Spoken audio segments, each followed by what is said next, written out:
That was it. Yeah, they made a Pop Tart. You see, they No, made a they made Pop a Tart. Yeah, they did. they made a Pop Tart Funko Pop. Did they really? Why? I'm pretty sure it was a toaster, but I have to look that up. I was watching a video and someone pulled it out like a mystery box. I was like, what the fuck?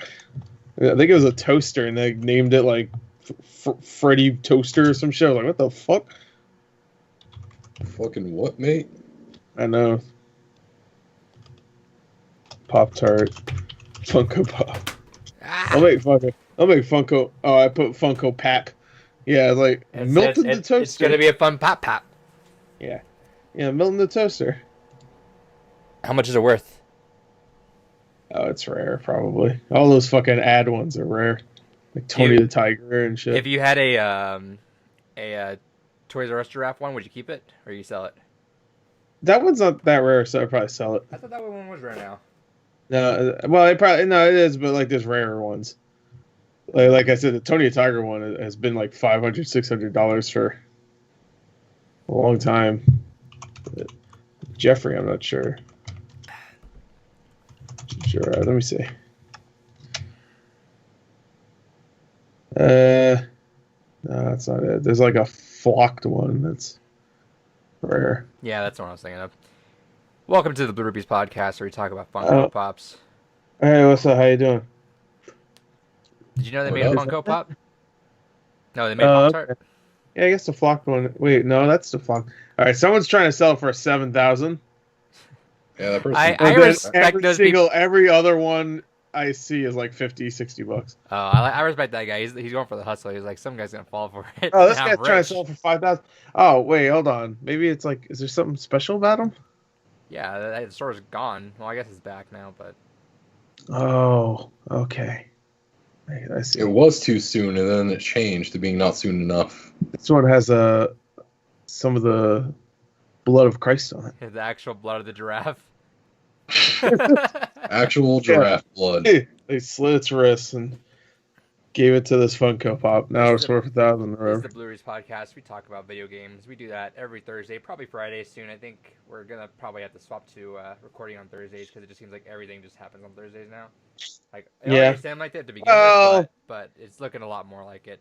Plus, it's kind of nice yeah, to have a but Friday are we podcast. really going to talk about the No, Thursday thing? Well, no, we're not. That's why we're recording right now. I know, but would we really talk about it for too long anyway? No, but No, Be that'd like, be a oh, quick little. I feel like oh, some sick sort of footy, and that'll be some it. sort of breaking news happens that Wednesday. But also I think when I think about it more, I think having a Friday posted podcast is nice for the weekend. You know, because they're pretty Yeah. beefy podcasts, so that's something cool to listen to on the weekend. So we might be doing that soon. No promises, but we'll probably end up doing that. No problem. Put your cards right. You Yeah, can play find your- this podcast on Apple iTunes. You can find it on Stitcher, I think now. I believe we did it on Google Podcasts now, and Grindr. Spotify. It's on Grinder, Grindr, Pornhub. Pornhub, Spank I mean, Bank. we could start putting it on Pornhub. Yeah. They don't give a Good. shit. We could. Yeah, do the trivia I've section. seen full movies on Do Pornhub. the trivia section. Fat guy fucks other Yeah. fat guy over. Yeah, so you can do that there. We subscribe to our podcast on there. The audio podcasts go up alongside these on Captivate.fm. I stream now. I do for sure on Tuesdays, Saturdays, and Sundays. We're trying to do the podcast live. We did a test run last week. I was going to do it this weekend, but if we swap around the days, I don't want to make something like solid and then swap around the days. Plus, I need to fix a couple things on it. But it went all right last time. Everything worked out pretty well, so we'll probably end up doing that. I think Gore's gonna start streaming now because I think that summer Game Fest thing is happening more I've been often. streaming. So Gore's doing Yeah. that. So check I out those streamed the streams. Xbox, the Inside Xbox thing. Yeah, So, that too. So I did that. especially this summer, if Jeff Keighley's kind of going in with all those sort of reveals, I think we'll probably do those pretty often. Which we will talk about at the end of this podcast. We'll talk about in the new section the 2 debuts that we had this week. Games Gone By schedule. Today we're doing Brothers: A Tale of Two Sons. Yes. In 2 weeks, we will have Chrono Trigger on May 28th. Yeah. Which, again, if we do bump the days back, just bump these days back by 1 day. June 25th is Nier Automata. July 30th, Shadow of the Colossus. August 27th, Shin Megami Tensei 3 Nocturne. And then from then, we'll probably do a fan requested big game, and then maybe shuffle around the order and see what we're doing with that. We gotta figure out logistics of what we're doing exactly, but that's kind of the tentative plan. Anything else that we're missing? I don't think so. Nope. No. All right, start it up then, Dave. What you been playing? So I've been playing Totally Reliable Delivery Service with a couple buddies of I thought mine. you were gonna say alone. That'd be funnier to me. So I'm still enjoying the game. It's really fun to just kind of fuck around in, get a few missions done, and call it a day. Fun co-op experience there. Did people dive tackle you like Gore does whenever you're trying to do a task? Yeah. And you see a body Oh, We just yeah. spent a flying at good you? like 5 minutes all just doing that. I swear, it'll be like That's the only fun part of the game. I see just a small speck in the sky, and I hear Gore, "I'm coming," and then I'm coming. it was fun. No, I that's had a what- lot of fun with that game. Yeah, no, I have a lot of fun with it. We got to explore some of the areas we hadn't gone to yet. We got to like Tornado Alley, which was a nightmare because as you're trying to do some of the deliveries, there's this fucking tornado that just always keeps coming by to fuck with you. We found NASA, so we got to play around with space rocket shit. We found NASA. We went to Mars. Yeah, We found the NASA. Kerbals. Yeah. Found water on Mars. No big deal. But yeah, no, had fun with that. Other than that, we played Hey, Marvel vs. Capcom Infinite. Yeah, we did Marvel's Capcom Infinite. Shout outs to the clips. Go check out twitch.tv/depunked. You can find clips of having fun with Marvel vs. Capcom Infinite. David does indeed have fun with it. He does have fun. He does refuse to admit it, but he got caught giggling and having a good time. So, shout out to that. We're gonna play that again. Giggling Gus over. He's just mad that he lost at a Marvel vs. Capcom game against me. No. Wait, David lost? Yeah, we went to first to 10, and I beat him 7 or 8 Wow. to 10. Wow. Wait, what? 8 to 10? Well, he had 8, I had 10. He only won 2? No, I won 8. He won 10. It was first to 10. Oh, okay. I thought David you had lost, 10 that's the thing, I thought you had 10 matches and you won 8 and you won 2. No. Yikes. So that was fun though. I had a good time. Yeah. You also played Brothers. You would when you win 8 times and he loses twice or wins twice. He lost. How All that embarrassing. matters. Yeah. I mean, it's I'm basically I'm what happened to rewriting Skullgirls. history. Is Adrian, what was it, like 32-3 for you?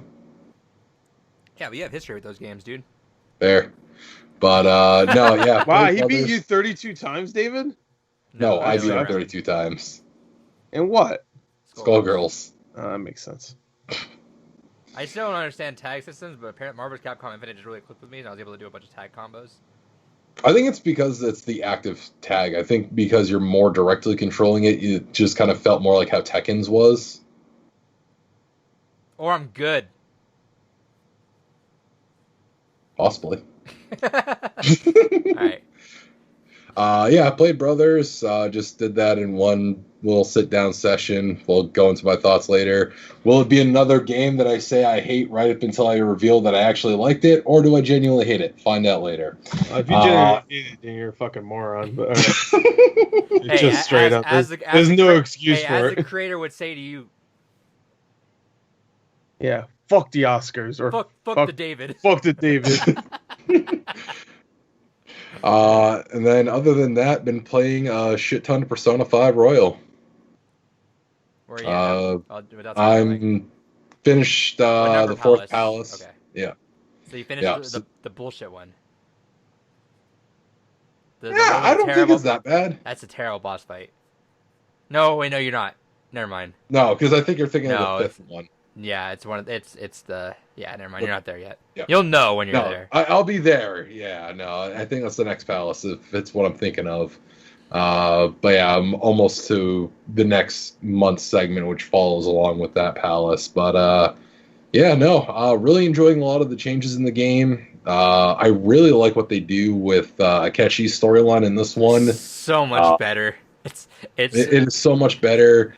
There's still a lot of weird little things with the story that just kind of make me shake my head, but they were there with the first game as well, so I can't fault this game for it. It's just, how it was before. But all in all, yeah, no, definitely thoroughly enjoying this more than I did the first time around, and I also really enjoyed the first not really I had complaints. It was a mixed bag, but Shit. thoroughly enjoying this one. I'm glad, man. Finally, you're enjoying something. I enjoy a lot of things. Yeah, like pissing me off. Yeah, I do enjoy that. Yeah, I know you do, you fucking scumbag. What else do you play? That was it. All right, Gore. How's Persona? I didn't play too much. Oh, Persona's great. I'll tell you the next 2 years when I play it. But besides, no, I play more Trials of Mana. I think I'm done with that game. That sucks. As in, like, you beat it, or No, as in, I think I'm having just done. fun? I'm done playing it. I'm 12 hours in, but at this point, I gotta play Chrono Trigger. So I abandoned it a few days ago, and I just started playing Chrono Trigger. Play Xenoblade? Or are you gonna hold off on that too? Cause... Well, Xenoblade's at the end of the month, so I'll be done with Chrono Trigger most likely. And Trials of Mana, I probably won't go back to. There's no Trials of Mana is fun, but there's like no fucking story in that game. There is, but there's not really. It's simple. I can't tell if you sound. It's an SNES game, huh? I can't tell. No, I just woke up like 10 minutes ago. All right. I took a nap before this, and I was Did just you like, gotta go to bed with that reveal? No, I woke up at 6 o'clock in the morning today, so I was tired, so I went to bed. Anyway, like I was fucking saying, what was I saying? You say Trials of Mana sucks. No, it doesn't suck. It's fun. It's just that there's no real story for me to care, and the characters are kind of lame. The voice acting's terrible, so it's just like one of those things where I'm like, I'd rather just play Chrono Trigger. Is it not even like funny bad voice acting? Oh no, it's funny, Okay. but like, I'm 12 hours in, so I'm already done with it. Like, all right, cool. It's funny. It's bad. They say their lines terribly. I don't know. I don't know how many more I need to listen for it to, get funny again. But it's all right. It's a fun little game. It's like I think a $50 game. I would wait until it's like 30, which I'm sure it will be. Maybe even 20. Yeah, but it's fun. The Secret Amount dropped pretty steep. Yeah, but Secret Amount nobody liked. This one people are actually liking it. Really? So. Yeah, everybody didn't. Nobody liked that remake. That Secret Amana one, they fucked that game up. Oh, which one was the collection? I'm thinking. The collection was already like $30 anyway, so it dropped. Sure. I have collection. The collection's the one that has Secret Amana, the Final Fantasy Adventures, which is just one of the Mana games, except they retitled it Final Fantasy because more money, and then Trials of Mana, which was the original, obviously. Right. I'll have to look and see which one I bought. Hopefully. Well, they only had 2 Mana games in the last like 10 years, so it has to be either that or Secret of Mana on PS4. Oh, which one's on the Switch? The collection, right? That's the collection. Okay, yeah. I have that one. Cool. Mm-hmm. I'm glad Mana's back, or Mana, whatever way you say it. If only it was better. Oh, maybe this is the start for like getting a whole brand new one. Maybe. Well, I guess Trials of Mana technically is brand new. It's a just complete remake of the game we never got. So hey, enjoy it because it might be the last one. But we get it at least. Anyway, it's fun. But I played more. I restarted Chrono Trigger because I started it earlier this month, but I felt like I should just restart it. Yeah, I was 30 minutes in, but it's great. I mean, I played it before, but it's a masterpiece. I'm like 7 hours in right now, and it's great. It's definitely not the most challenging RPG, but no, definitely not. I remember as a kid finding it pretty easy too, comparatively to stuff like Final Fantasy VII. The DS version I never played before, so it's cool to see like the animated opening and stuff. Supposedly there's an animated like end scene or whatever. Yeah. That I've heard about that. Yeah, so that's cool. But yeah, so far it's great. The only problem I have is just playing a game on the 3DS again. I don't like to say I have bad eyesight, but even then I kind of squint to read the text on the 3DS. Oh yeah, no, well, I'm okay with that. The text it's the font I think they use because it's kind of crammed in. Sure. But, also, I think I'm just not used to playing on the 3DS. It's been a while. Yeah, it's just like using the little nubby thumbstick. Yeah, It's and I like don't know. my finger always slips off of it when I'm moving and stuff. So I end up just using the D-pad. Yeah, but I hate where the D-pad's always located on 3DS. It just feels so Yeah, awkward.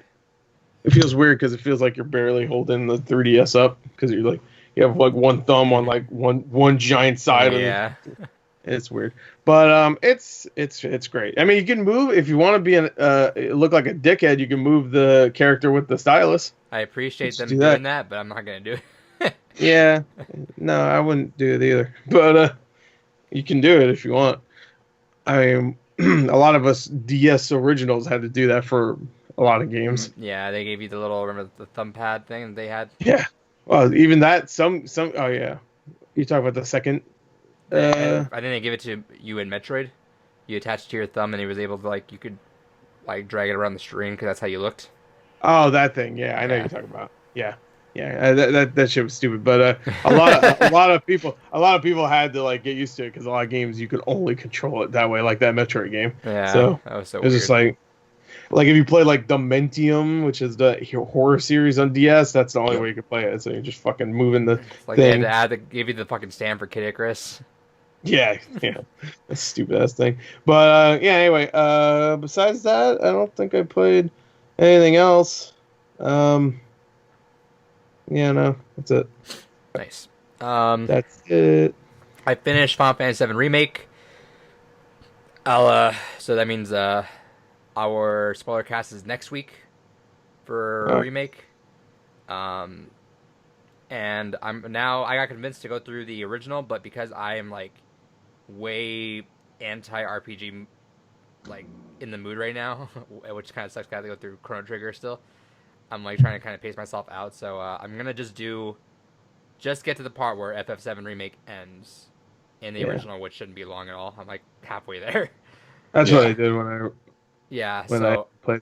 because I wanted to go in kind of just completely blind, but then I also kind of want to. I think we can still offer a good perspective if I go through because I still don't want spoilers of what could happen. Maybe it'll be kind of cool to hear like what is different, and then maybe we could do a part two whenever I do finish that later on because I'm probably gonna Right. have to save that for a while.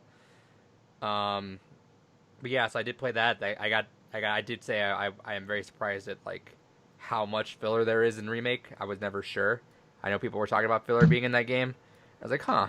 And then now playing it, and then you get Aerith like within the first hour. About about 2 hours, yeah. Yeah, But to be not fair, you went through it pretty quickly.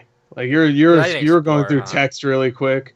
Oh yeah, I And read also that stuff. you didn't explore at all. I Like felt even when I replayed a couple months ago, I was like, oh, I want to look around. see, I didn't know if I was When you get to Walmart in the original, I think you'll explore a little bit more. okay because I didn't know if I was supposed to You'll have explore to actually. because when I first showed up in Sector 7, I'm sure that was when I was supposed to explore, but Yeah. I didn't actually just not knowing if Yeah. that was the time or not because it doesn't tell.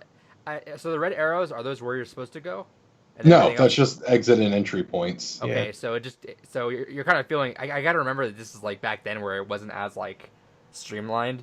So I'm Yeah. kind of guessing Back like then, they wouldn't tell you exactly where to go for any game, pretty yeah. much. So I was like because when I hit that spot, if you didn't know, I streamed that first half too, or the first part that I was playing.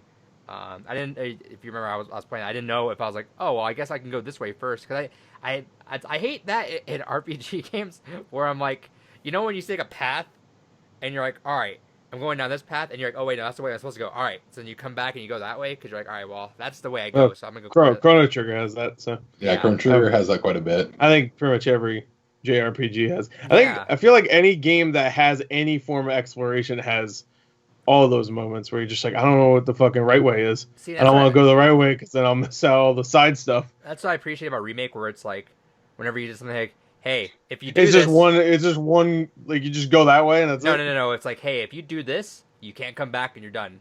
I'm like, cool. Yeah, And then you go and do everything else. As I do opposed- like that. Like in chapter 7 when Tifa and Barra's just like, hey, we saw some what the hell's it called? Materia. You sure you don't want to go back? Yeah, like Like, oh, I yeah, appreciate shit. that. Fuck, So fuck, I'm having to re-equip myself with the fact that games don't tell me that. So I'm like, all right, so that's probably the way. So I'm gonna go that way No way. and hope the way I knew. that that's not gonna progress my story because I would have liked to go back and explore that, which I imagine I will have time to go back and do that still. So, but we'll see. Maybe I Yeah. won't. Well, do you go back there? No. Yeah, I don't think so. Oh, well, guess that's done. you don't go back there. If I want, Walmart, you'll have plenty of time at yeah, Walmart. if I like enough, I could just go back and play the first 10 minutes. Walmart, Right in Final Fantasy VII Remake, the amount of shit you have to do back and forth while like Aerith gets dressed and whatnot. That's all I'll say, in case any of that is considered spoilers. Is about, I don't know, maybe like 30% of that is in the original, so you don't have to like do 5 different missions and go to some fucking stupid ass Coliseum and none of that stuff. So. Yeah, but there's still enough time for you to explore and like talk. So. But either way, like I said, if I miss anything, I'm only like 2 hours in, so I can just go back to the beginning and play the beginning. It's not a big deal. It's very weird though. I will say is that. Yeah, I mean you miss stuff, but it's like. Yeah, I'll go back. Maybe it's fine. It's like the shit you'd see in. Yeah, you basically just miss like equipment and whatnot, and even just like random people. The battle stuff is weird. That's it's not. It's like turn based, but timed to turn based. So yeah, Chrono Trigger has the same thing. So. Yeah, I played just the beginning of it. Didn't really do too much. I played like one battle. Like it is the same, and so that threw me off because I've not played like a timed style of that at all. So I got. Yeah, I like the timed ones better. I do like what Chrono Trigger lets you have, and they make it so you can. I think Final Fantasy VII has this also, where you can wait. So whenever, it does. I don't think I switched that when I played a little while ago, but yeah, you can like wait. So if you're like picking a materia to use, or in Chrono Trigger, if you're picking one of your techs, then it'll actually pause, so the enemies aren't building up their attack and fucking destroying you while you formulate a strategy in your brain. Right. I like that better because I want to think about it. But yes, so FF7 does have some like enhancements on the remaster. I almost contemplated using them, but I figure I might as well just try it just the original way you guys did. So yeah. The only thing I wanted to turn off was random encounters, but I'm like, I could probably use this to grind anyway. So yeah, you need to do that to grind. Yeah. I'd recommend just the speed one sometimes, because if you're just like grinding it out, there's a speed one where you just keep fucking. It goes like I think 300% speed, so you can just like get through the grinding quicker. So I'll probably do that some more soon. Other than that, what else did I do? I've been playing a lot of Overwatch the last couple days. I decided I really want to see if I can grind the Masters only Roadhog. I got to 3,400, but then been having a bad day today, boys, and got a lot of losses. So I've been swapping off every now and then Zarya. I did a little bit of Diva today, not too bad. But it's kind of funny because now you get the consistent people you keep seeing over and over again. The last game I played, there was some soldier on the other team just kept teabagging our other DPS guy, who I was like, oh, this guy was, dude, they're all on mic too, but this guy was like getting livid. He's like, oh, this fucking guy's not even good. And I'm like, and I fought this guy, and this guy kicked my ass every single time that was on my team. I'm like, ooh, I think he's gonna go hard against this guy because that soldier could be getting pocketed by the Mercy. And then we got all the way through Havana, and then full health them on the first point, and when we did defense, like they didn't even get around the corner. It was cool, amazing. Also, I jumped into I got invited into an Xbox party for my teammates, and I never joined those. I'm like, no, but now I'm at a point where I need to hear everything's going on, so I'm like, all right. So I jump in, and immediately just all Spanish, all Spanish, and I can understand enough of it, so I kind of got what they were saying, but I wasn't speaking.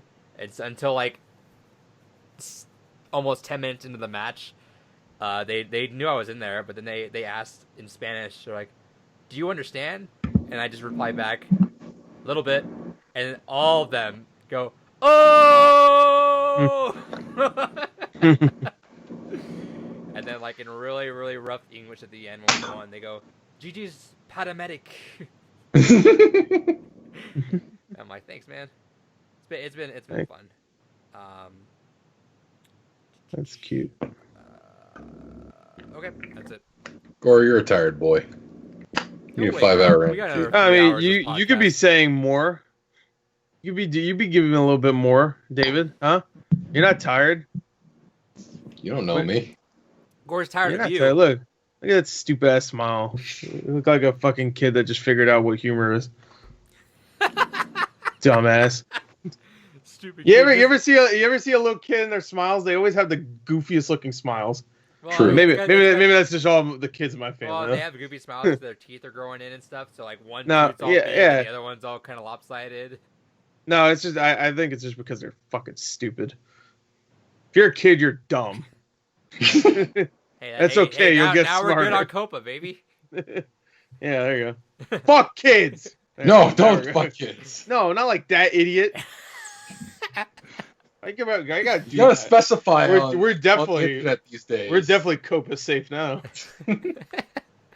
All right, David, what'd you get? Nothing. All right, Gore, what'd you get? Poor little bitch. No, what you go first? Why do I always have to go like first or second? What the fuck? It's easier Leave me alone. for me to keep track of. Leave me alone. No. You go. No. What? No. Oh, I didn't hear you. Wait, I'm sorry. What was it? Say again. Go. Go to the mic. Go. No, not go. All right, fine. I'll go. Fuck it. All right. Really didn't get anything, David? Yeah. Bitch ass. I'm All waiting right. on So. shit to come in. All right. So I got some Best Buy stuff. Best Buy had a sale a few days ago. I picked up this Star of Link $5 set.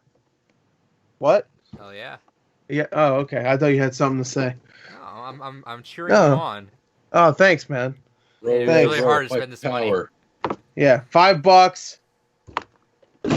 Anyway, I got Far Cry 5, $10. Didn't have it. Going in a collection. Far Cry New Dawn. They had that for $10. Don't have it. Now I do. That's how it works. And Generally. yeah. And I got this Ant-Man Steelbook. Ant-Man. $10. So, and I needed to add another $10 to get free shipping, so I said, "Fuck it." Do they have the other Avengers movies on? They had Age of Ultron. That was it. Because they all matched that same art style. The guy that did that. Yeah, they had Age of Ultron. It was the art that one. Yeah. Okay. But that was it. That was the only other one. I didn't want Age of Ultron. So. Fair. All right. I got other stuff from. I'm sorry, not Best Buy. I was gonna say Best Buy. No, I got stuff from GameStop, but I haven't gotten anything besides this one thing. They just had this for $10, so I picked up Pokemon Alpha Sapphire. Can you see that? Afro Samurai. Afro Samurai. Pokemon Afro Samurai. Starring Samuel L. Jackman. All right. Speaking of, this is a good fucking. Here, I got J-Stars versus. I got that digitally. This is like it was someone was selling for $3 on OfferUp, so I said fuck it. Oh hell yeah! Terrible game, but for $3, why not? Why not? I picked up a copy of BioShock Infinite. I don't have enough of these, so I said I needed another one. After the apocalypse is gonna be that's the currency for you. Yeah, it's gonna be a currency, just like bottle caps is for Fallout. But no, BioShock Infinite, great game. You might have heard of it. This is the Xbox One copy thing. I like when they do this, when they have the I guess greatest hits and they put it in an Xbox One case. I guess it's only for backwards compatible games. Yeah, and this is sealed. I'm gonna keep it sealed. Some of those are actually hard to find. Some of those Xbox One cased ones. All right. Some of them are. I think there's one of the Grand Theft Auto ones is pretty hard to find. Next, Tales of Vesperia, a game we could have played on July, but God, I would fucking hate so much everything right now if I had to. You're welcome, Adrian. I would have hate so much everything. Everything. I heard this is a fun game. No, though. I want to play it. Challenging. It's an action RPG. So I want to play it, but between having done Persona, FF7, FF7 Original, Xenoblade, Chrono Trigger, fucking Tales, and Nocturne, I would not play RPGs for the next 4 years. Yeah, but look at all these cute characters. Fuck them. What? That's the idea. This one right here is voiced by Troy Baker. I had to explain to David that I can't play the same genre of game over and over again and be happy. Whatever, baby. You want your little fucking rattle in your bottle? Yeah, I want to play Shadow of Colossus. Bitch. That's what I want to do. Go play it then. Anyway, I got speaking of PS4 games, I got this nice ass Death Stranding soundtrack. Ooh, how much was that? Nice. $45. Mondo, baby. You guys know about this? Because I have no PlayStation knowledge.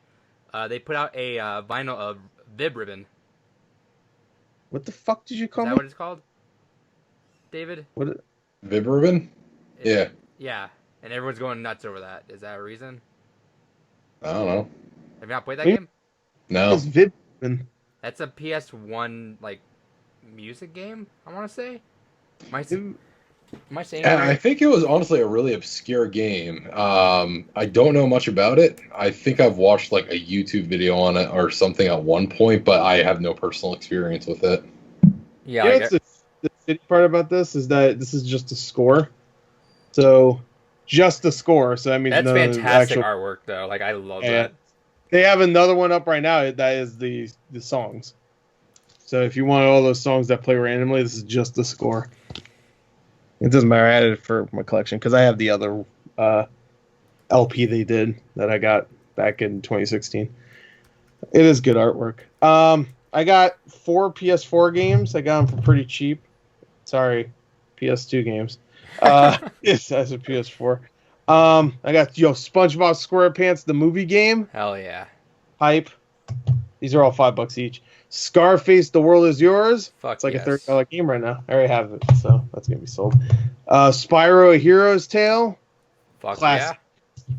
And of course, this is getting its remake. It's going to be the game of the year. SpongeBob SquarePants Battle for Bikini Bottom. I already have It this. could have either been that or Destroy All Monsters. Or what is it called? No. Shrill Destroy Humans. Yeah, that way. Or it could have been what's in our remake? All of them. Mafia. There you go. We'll talk about that later. And last thing I picked up, I know I don't pick up a lot for this game, so I was just like, you know what, I need to pick up another one. They had this for $10. It's a signed photo of my girl Daisy Fitzroy from BioShock Ooh. Infinite. It was nice. $10. I had to buy it. It was an auction. One person had a $10 bid, and I put $10.50, so not 10, just $10.50, and I won. So it's the actress that plays Yeah, her. that's a really good one. She also voices Ashley Williams in Mass Effect Nice. and some other characters. I think she might have been in Last of Us. I don't remember if she was. No, she wasn't actually thinking about it. She was in something else that was big. Anyway, that's it. Nice. So I've been going through. You saw a couple of these, and I fucking. How do people just not take care of their shit? I don't understand. I gotta. It's cleaning right now. No, it's just like people don't put their cases in the right way. I got Resident Evil 6, There it is. but it's kind of annoying. You can't really tell right now, but like, yeah, you can't see it there. But Is it's got like, a woman giving a giraffe a blowjob? yeah, that too. Oh, yeah.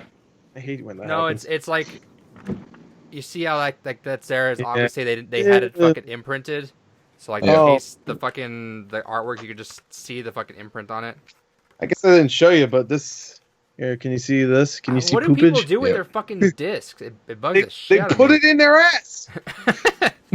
I'm like, did you legitimately just like not give a fuck? And Yeah, it's obviously. I mean, it was just Resident put Evil 6. You so. put it on a fucking shelf, and that's it.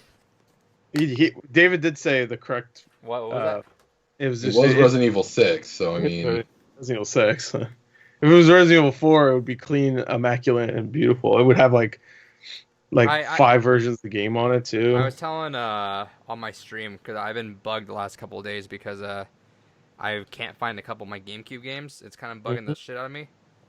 After all the shit you gave me.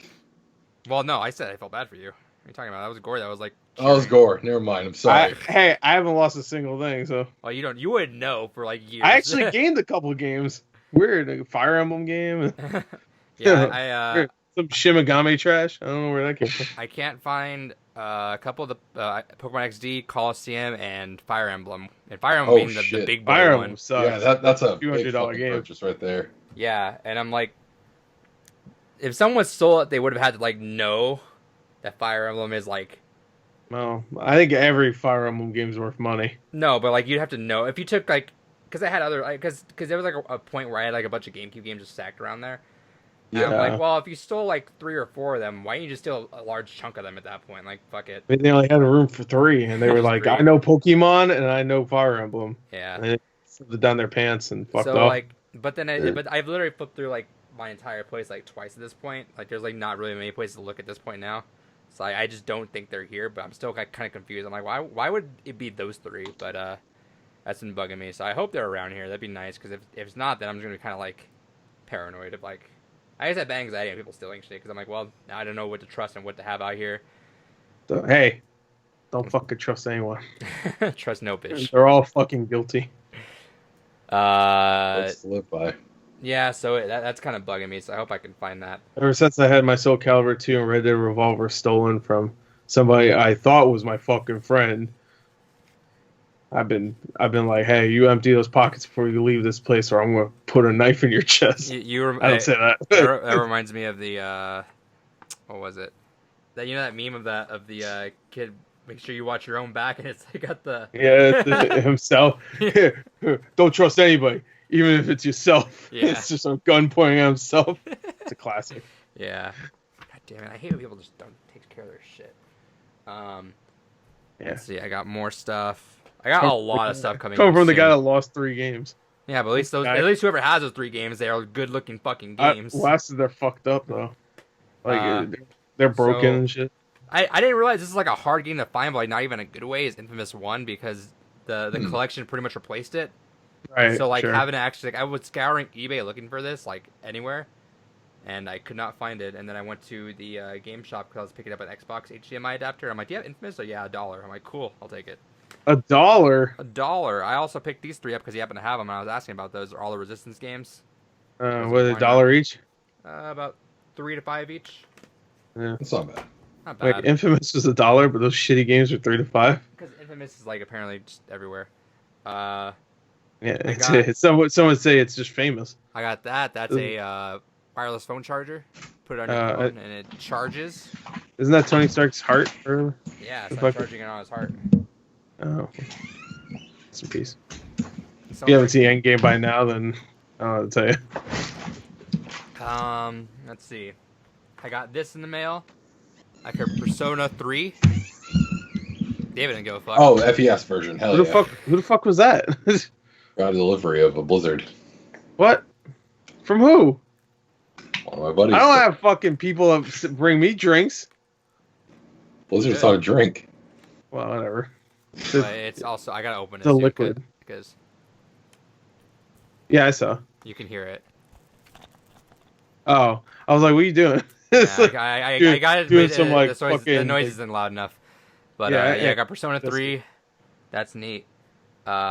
We talked about this last week. That's neat.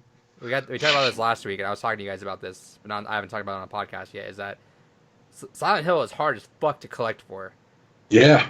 I'm just trying to play these Silent Hill games. So I heard my friend say, "Hey, this is a fun series. You'd like it." I'm like, "Cool. I can buy those digitally, right?" And nope. Wait, who told you they're fun? He said it's a fun, good time, and the family hangs out. And those are great games. I would not consider. No, them fun. I know you know what I mean. But terrifying. All I wanted to do is play some Silent Hill, but apparently that's just Konami doesn't give a fuck about me wanting to play that. Oh, what? Konami doesn't care? Well, they put the Legacy Collection out on PS3, so I mean, the Legacy Collection of what? Metal Gear.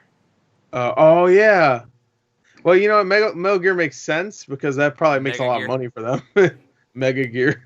Well, Metal Gear makes sense because it makes a lot of money for them. I bet Silent Hill just didn't make money. If they made like a Silent Hill Legacy Collection, I feel like that'd sell pretty well on PS4 or Xbox. Oh, now it would for sure. Back then, when like the HD collection came out, I don't think so. But yeah, so like the last week, I've been just scavenging eBay, just like newly listed, just always like refreshing it a couple times a day. So I got this in the mail. I settled for this for now. Okay. Silent Hill 2, which I hear is the better version. That's the one I have. Is the better one. Better version, cheaper version. Whatever. It's on Xbox. That means it's graphically better. And it has extra shit in it too. Yeah. But apparently, I was gonna get it because David, when I was talking to David, he's like, we were checking. He was like, "Oh, it's backward compatible." I didn't look into it. I was like, "Cool," so I bought it, and then I looked into it afterwards, and everyone's like, "Oh, it's trash," and I'm like, pretty much every backwards compatible Xbox 360 game is trash. Yeah, I don't remember a lot. I haven't heard a single one being actually like better or even. Jade Empire ran fine. Did it? Okay, I've never heard. None of them were better, but there was always like an issue with some of them. I remember even Halo 2, they had to take out a whole map because they had to take out backwash because the fog just didn't work. Right. KOTOR, I played that one. It had huge frame rate issues.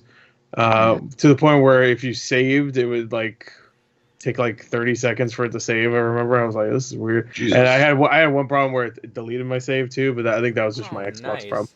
I'm pretty sure that was just my Xbox's problem. I don't think that was because it was a backwards compatible game. But even, like Indigo Prophecy ran poorly too. But I heard Stubbs the Zombie doesn't run all that great. that sucks. I'm excited to play Sub Zombie. I didn't know how rare that game got. Yeah, it's like $100 game right now. Yeah, we were going through and doing like our whole collections, which we will do sometime next month. We're gonna do a kind of like a show and tell of some of the more valuable things we have in it. Hopefully, if I can fire them by then, that'll be a nice thing to show off. That might be my most rare game at this point, but Yeah. But I have a lot of eBay stuff coming in soon. There's one that I spent a lot of money on, and you'll find out why. I'm gonna try to pull Playboy the Mansion, the game. I'm trying to pull a gore where I bought a set of things in hopes that I can flip a lot of it to essentially get what I want for nothing. Okay. So we'll see how that works. Maybe it's possible. We'll see. Okay. I play my own cards right because I think I get it on a Friday, so I'll have it next week. Play your own cards right. But yeah, I've been doing that. Mercury, OfferUp, Facebook Marketplace, and eBay. Just been F5ing for a bunch of shit that I've been wanting lately. What else? Did I get anything digitally? I don't think I got anything digitally. Doesn't matter. We're going to trivia. All right. So, who won last week? Me, of course. But I also left first, so. Okay, so David's won one since, and then Gore, you've won. Felt like 8. So right now the score is Gore 5, David 2. Yeah, David will win. He'll win this one. Okay, so Gore, since you won, you get the coin flip. Let me get that out. Okay. Okay. We're gonna start this up. Heads or tails? Heads. Always go for heads. Hell yeah. I win. Okay, first or second? I'm first. All right, David. Well, it's Enjoy good because he gets to eat his blizzard off camera, so we don't need to watch it go over his fucking face anymore. I want someone to like skip through the podcast just progressively more and more just all over again. He looks like the tar monster from Scooby Doo. What the fuck? Actually, I didn't even need to kick him out, but I just wanted to because it's fun. He's just it looks like he's in like detention right now. It looks like he's mad at us. Yeah. All right. So this one's gonna be a short and sweet one. All right. Okay. Last week I had you guys guess your top 5 games of last year, or at least if you remembered them. This week, I want you guys to each guess what your top 5 most played Overwatch heroes are, and bonus point if you get the hours they spent on each character right. Which I'll give you the one with the most hours. That way you know where the cap is at and to go down from there. So I have to remember his. So you're gonna tell me his top 5. His top 5? I don't know his. Yeah. How the fuck am I gonna know his? I don't know. Just gotta remember what he plays. Gotta think about what he plays. On Xbox? Yeah. Oh. All right. And then his most played hero has 19 hours on it. Okay. So I remember my top 5. He's not gonna get mine. He might get my number 1. So I mean, fine. Whatever works. So I'm gonna give you a point if it's on there. I'm gonna give you an extra point if it's in the right spot. And then an extra on top of that if you have like the hours. Okay. So remember, his top hero is 19 hours played. Okay. So let me get your guesses ready. Whenever you're ready. Pretty sure. All right. Number 1 is Orisa. That's 19 hours. That's gotta be. It's gotta be. Number 2, I'd say is some healer. I'd say Moira. Okay. How many hours? I'd say 12 hours. I guess. I don't know. Okay. Number 3. He doesn't play damage like ever, so it's definitely not gonna be a damage character. I'd say another shield. Who does he play?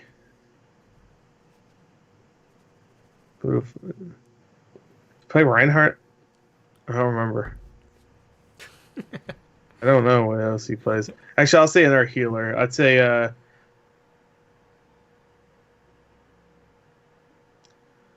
I don't know. Mercy? Does he play Mercy? I don't think so. Baptiste? No.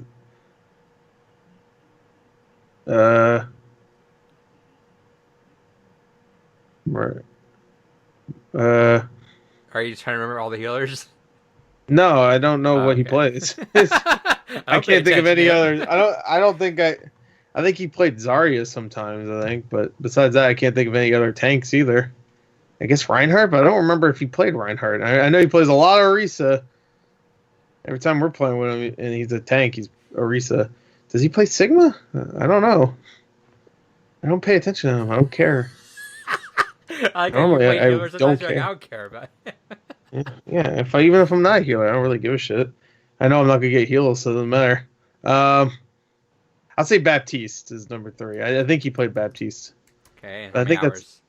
I don't know, 8. Okay. Now No, he you're hasn't number played 4 that hero. much with us. Number 4, does he play Roadhog? I don't know. I don't know anything about him. I don't care. I don't give a fuck. I don't care at all. I know he plays a lot of Risa, and that has to be number 1. But if it's not number 1, then I don't fucking know. I don't pay attention. Obviously, maybe Moira. I guess it could have been Moira number 1, but I see him a lot as Orisa. Number 4, maybe a damage character. I don't think he plays damage ever.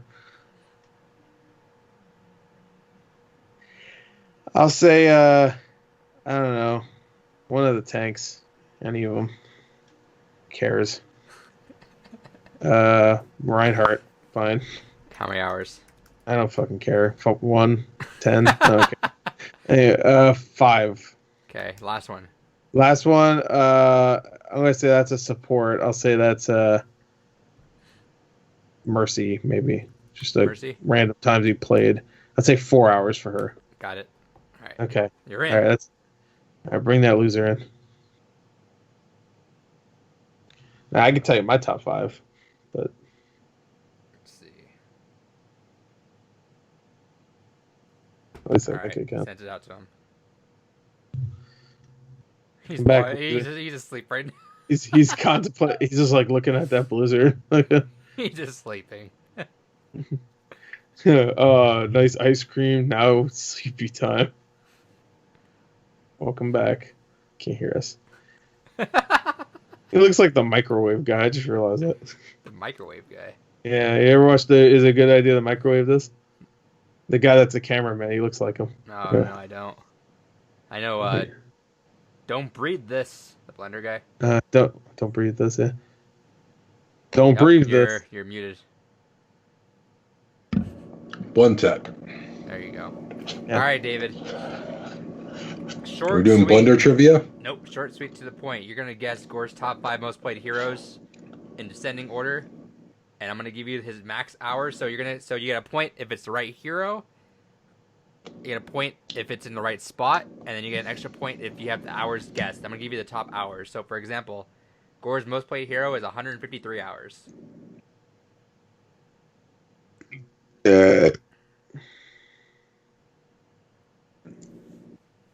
I don't know. I'll fucking pay attention.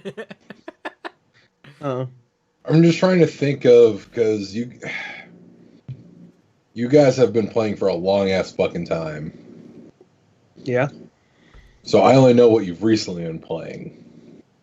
Right. I'd say, Uh, aside from one of these, I'd say that you've seen all of these. I'd say I'm gonna say Roadhog, number 1. for number 1. How many hours? Oh, yeah, it's 153. Yeah.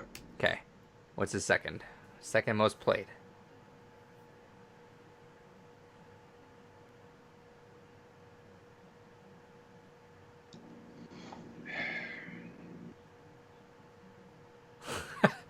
Intimidating. Whatever he's thinking. You gotta say Moira? How many hours? I don't know. Second most played character. That's all that matters. You gotta Many guess the hours? hours. Come I up with don't a fucking number. know. A lot. Come up with a number. Anything he guessed below wrong. 85. Whatever. 85. Okay. 85. Yeah, that big of a difference between my top hero and my second one. 70 some hours. Next one. Sigma. How many hours? I don't know. What did I say for Moira? 85? Yeah. I don't know. Throw in like 40 or something. I don't fucking know. Okay. Fourth.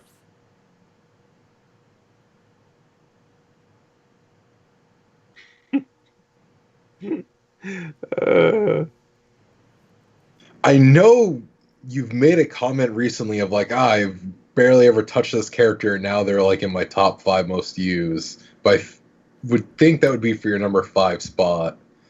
So, Yeah. yeah. Good talk. Yeah. I'm not gonna tell you what it is, but yeah, I did say that. So for number 4, I'm gonna say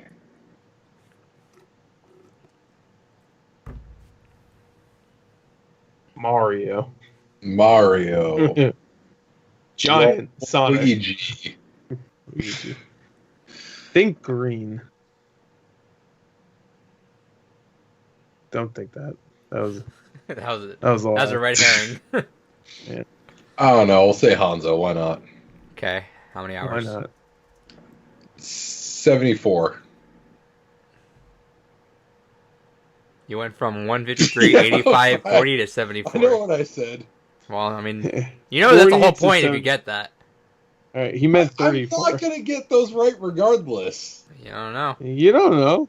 Fuck it. Throw down 74. Don't matter. That's the dumbest shit, but okay. I can already tell you that's wrong. So it's, Well, yeah, you can't. well, no, I mean, if he gets a point, whatever. no, you said he gets a point. You said he gets a point if he gets the number right. But I'm telling him right now it's wrong. So anyway, last one. Last one is Zarya. Okay. 500 hours. I don't know, like 20 some odd hours in there. Okay, that's not a number. 20 what? 20 somewhat hours. 20 hours. You said 20 somewhat hours. Yeah, that means 20. Obviously. You know what I means? Yep, that's why I have to ask what the fuck you mean, because we know what you mean. Okay. Alright. Right now, I don't know if I won, but almost all of that was wrong. So anyway, there was like 2 right ones. So not in the right places, but yeah. So in terms of getting how many you got in his top 5, David, 2 of the heroes you listed were in Gore's top 5, both those being Moira and Hanzo. Roadhog, Sigma, and Zarya are not in his top 5. Really? And he, let's see, what was I gonna say with that? So you got 2 points, but they're not in the right order, obviously, as I said. Yeah. So the order that went is Moira has 153 hours, Hanzo has 122 hours, Torbjorn has 77 hours. Oh fuck! I'm sorry to get fucking Hammer Boy.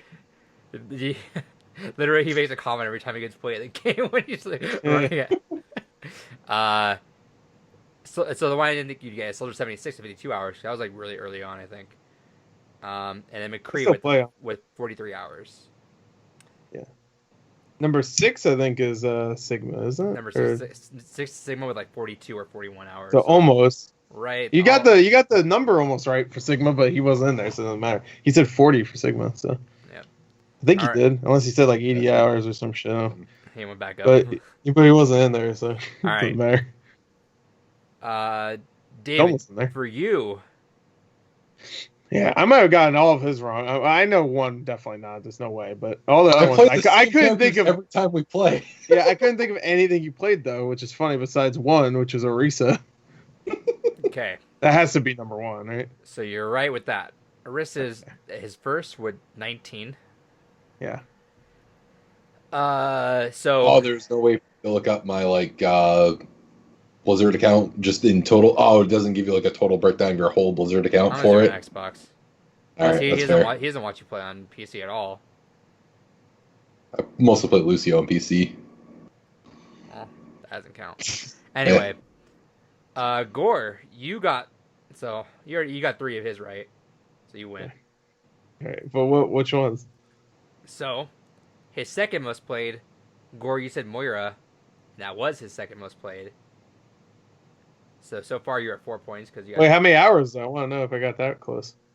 you were close. Granted, it was a little easier for you because you only had 19 hours to kind of go Yeah, with like it on P3. But Right. I mean, not like he gave a fuck apparently, so whatever. Yeah. You guessed 12 hours. It was 16 hours. Oh, okay. You know, Gore was actually like on the money because it's a little because it's kind of funny because with David that he only plays 2 roles and like his 2 roles are like Yeah, it makes sense because every time we're playing, either you and I want to be damaged, or we don't want the fucking queue to be 3 hours long, so only one of us is damaged, or none of us is damaged. I think we all have a flex of you and me have a flex of different stuff. Or David only has a flex of 2, so it was kind of like that. So you were on the right track with this. So his third one was a support. However, you said Baptiste. It was Brigida, and you said Baptiste. I don't remember him ever playing Brigida. I play her all the fucking time. Yeah. Oh, is that why I don't get any heals? That makes sense now. So you said Baptiste at 8 hours. He has Brigida at 10 hours. Okay. For his fourth, Gore, you said Reinhardt, and yeah, that is his 4th most played hero. You said 5 hours. It was 7 hours. So you were close. Okay. All right. And his last one, Gore, you said Mercy. It was actually Zarya. Okay. And you said Mercy with 4 hours. It's Zarya with 6 hours. Okay. So the final. Well, how long has he played Mercy though? I didn't check. Oh, actually, I can check. Hold on. I'd saved the picture of him. 4 hours. We can actually go through this because I have the pictures. Let's see. Actually, I'm kind of curious. Where's my authenticator? Where's my penis? Mercy at 5 hours. Okay, so I played that much Mercy? Huh. You were only an hour off. I couldn't envision you playing anybody else, so I thought maybe you played Mercy sometimes just to quill Adrian's fair fucking medic bullshit. So I mean, that usually basically is what it amounts to. Is if I got someone that I can just go ahead and pump with Mercy, I'll just play her because why not? But so, sure. Do you want, just for fun, this doesn't matter. What do you think is David's most played damage hero and how many hours? I don't care. No. His most played damage. I mean, I only really play one damage character. Yeah, so. that's why I'm asking him. I don't remember who he played that, but let me think. Is it Soldier? I'm not gonna give you any hints. I'll give you one hint just because it's for fun. Okay. You hate her. That limits down the pool a little bit. I should limit down to like 2 people, I think. Is it? Oh, May? Yeah. I don't hate May. I don't like playing against May. I don't like playing against most characters in the game. So how many hours do you think he has as May? Tracers, if it was Tracer, then just all around disgust.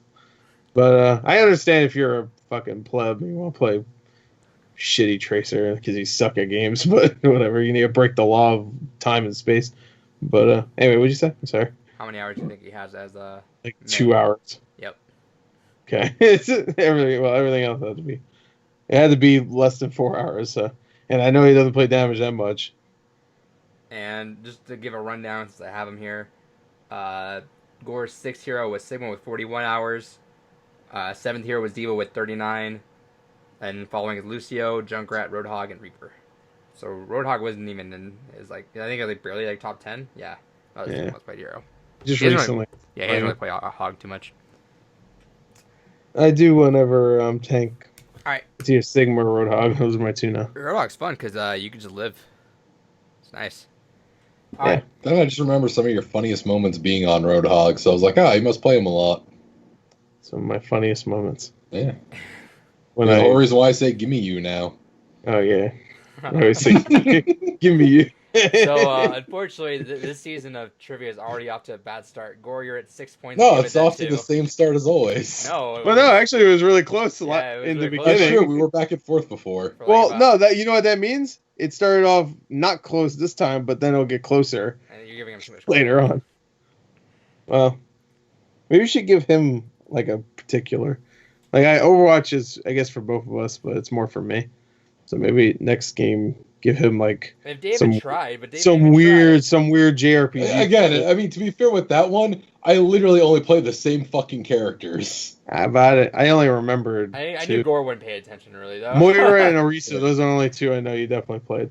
And I And feel like, Orisa definitely I knew was number one because every time we were playing, you're Orisa. and yeah, and you're the only person that likes playing Orisa.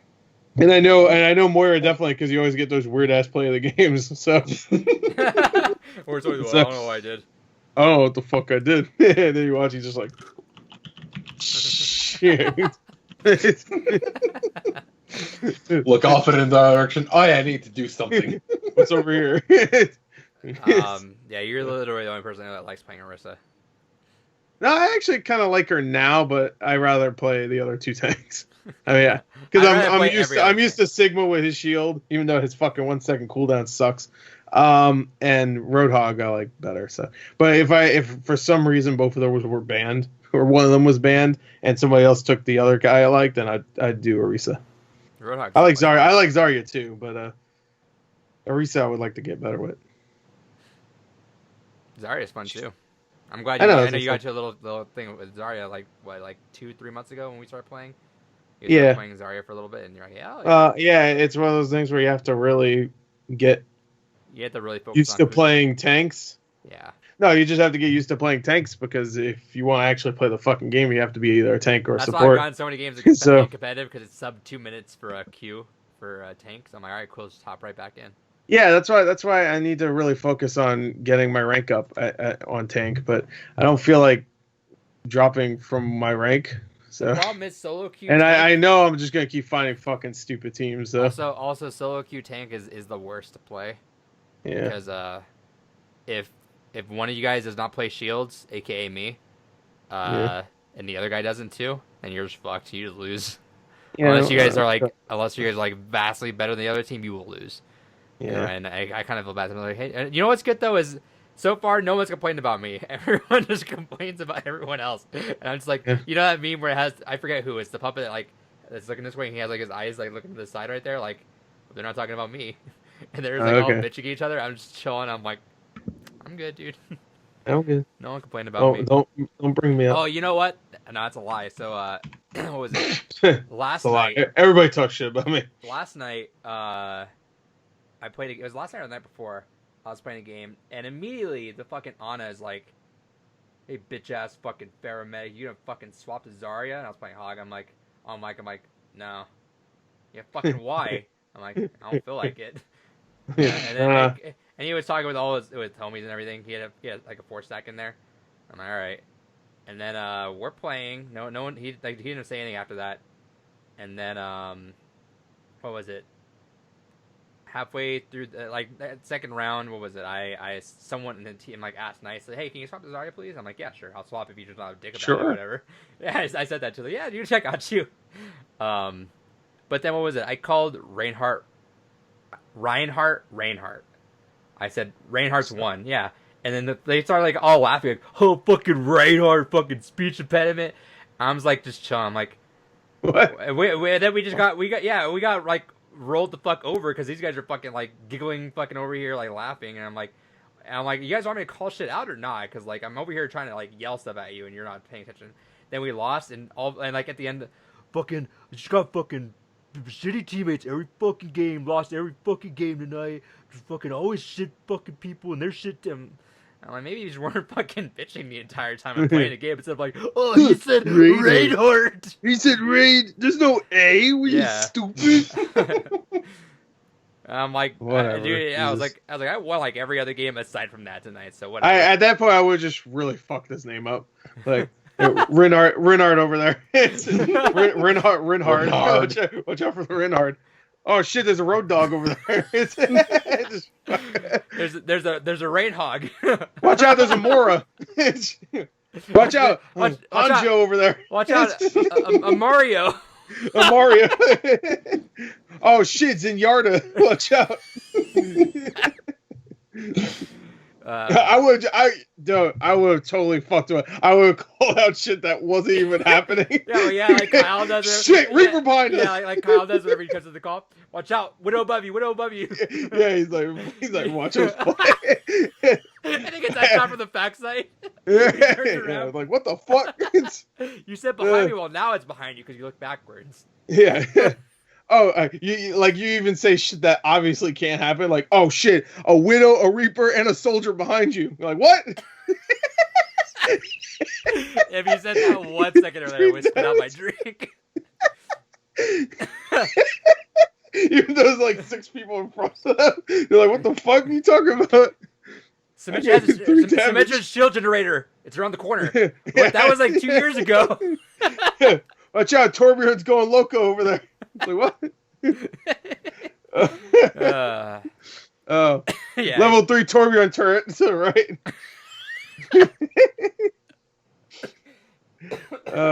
Yeah, I forgot I haven't reinstalled my Blizzard launcher since setting up my new computer. So I'm quickly getting Overwatch installed because I am genuinely curious what my top played heroes on PC are.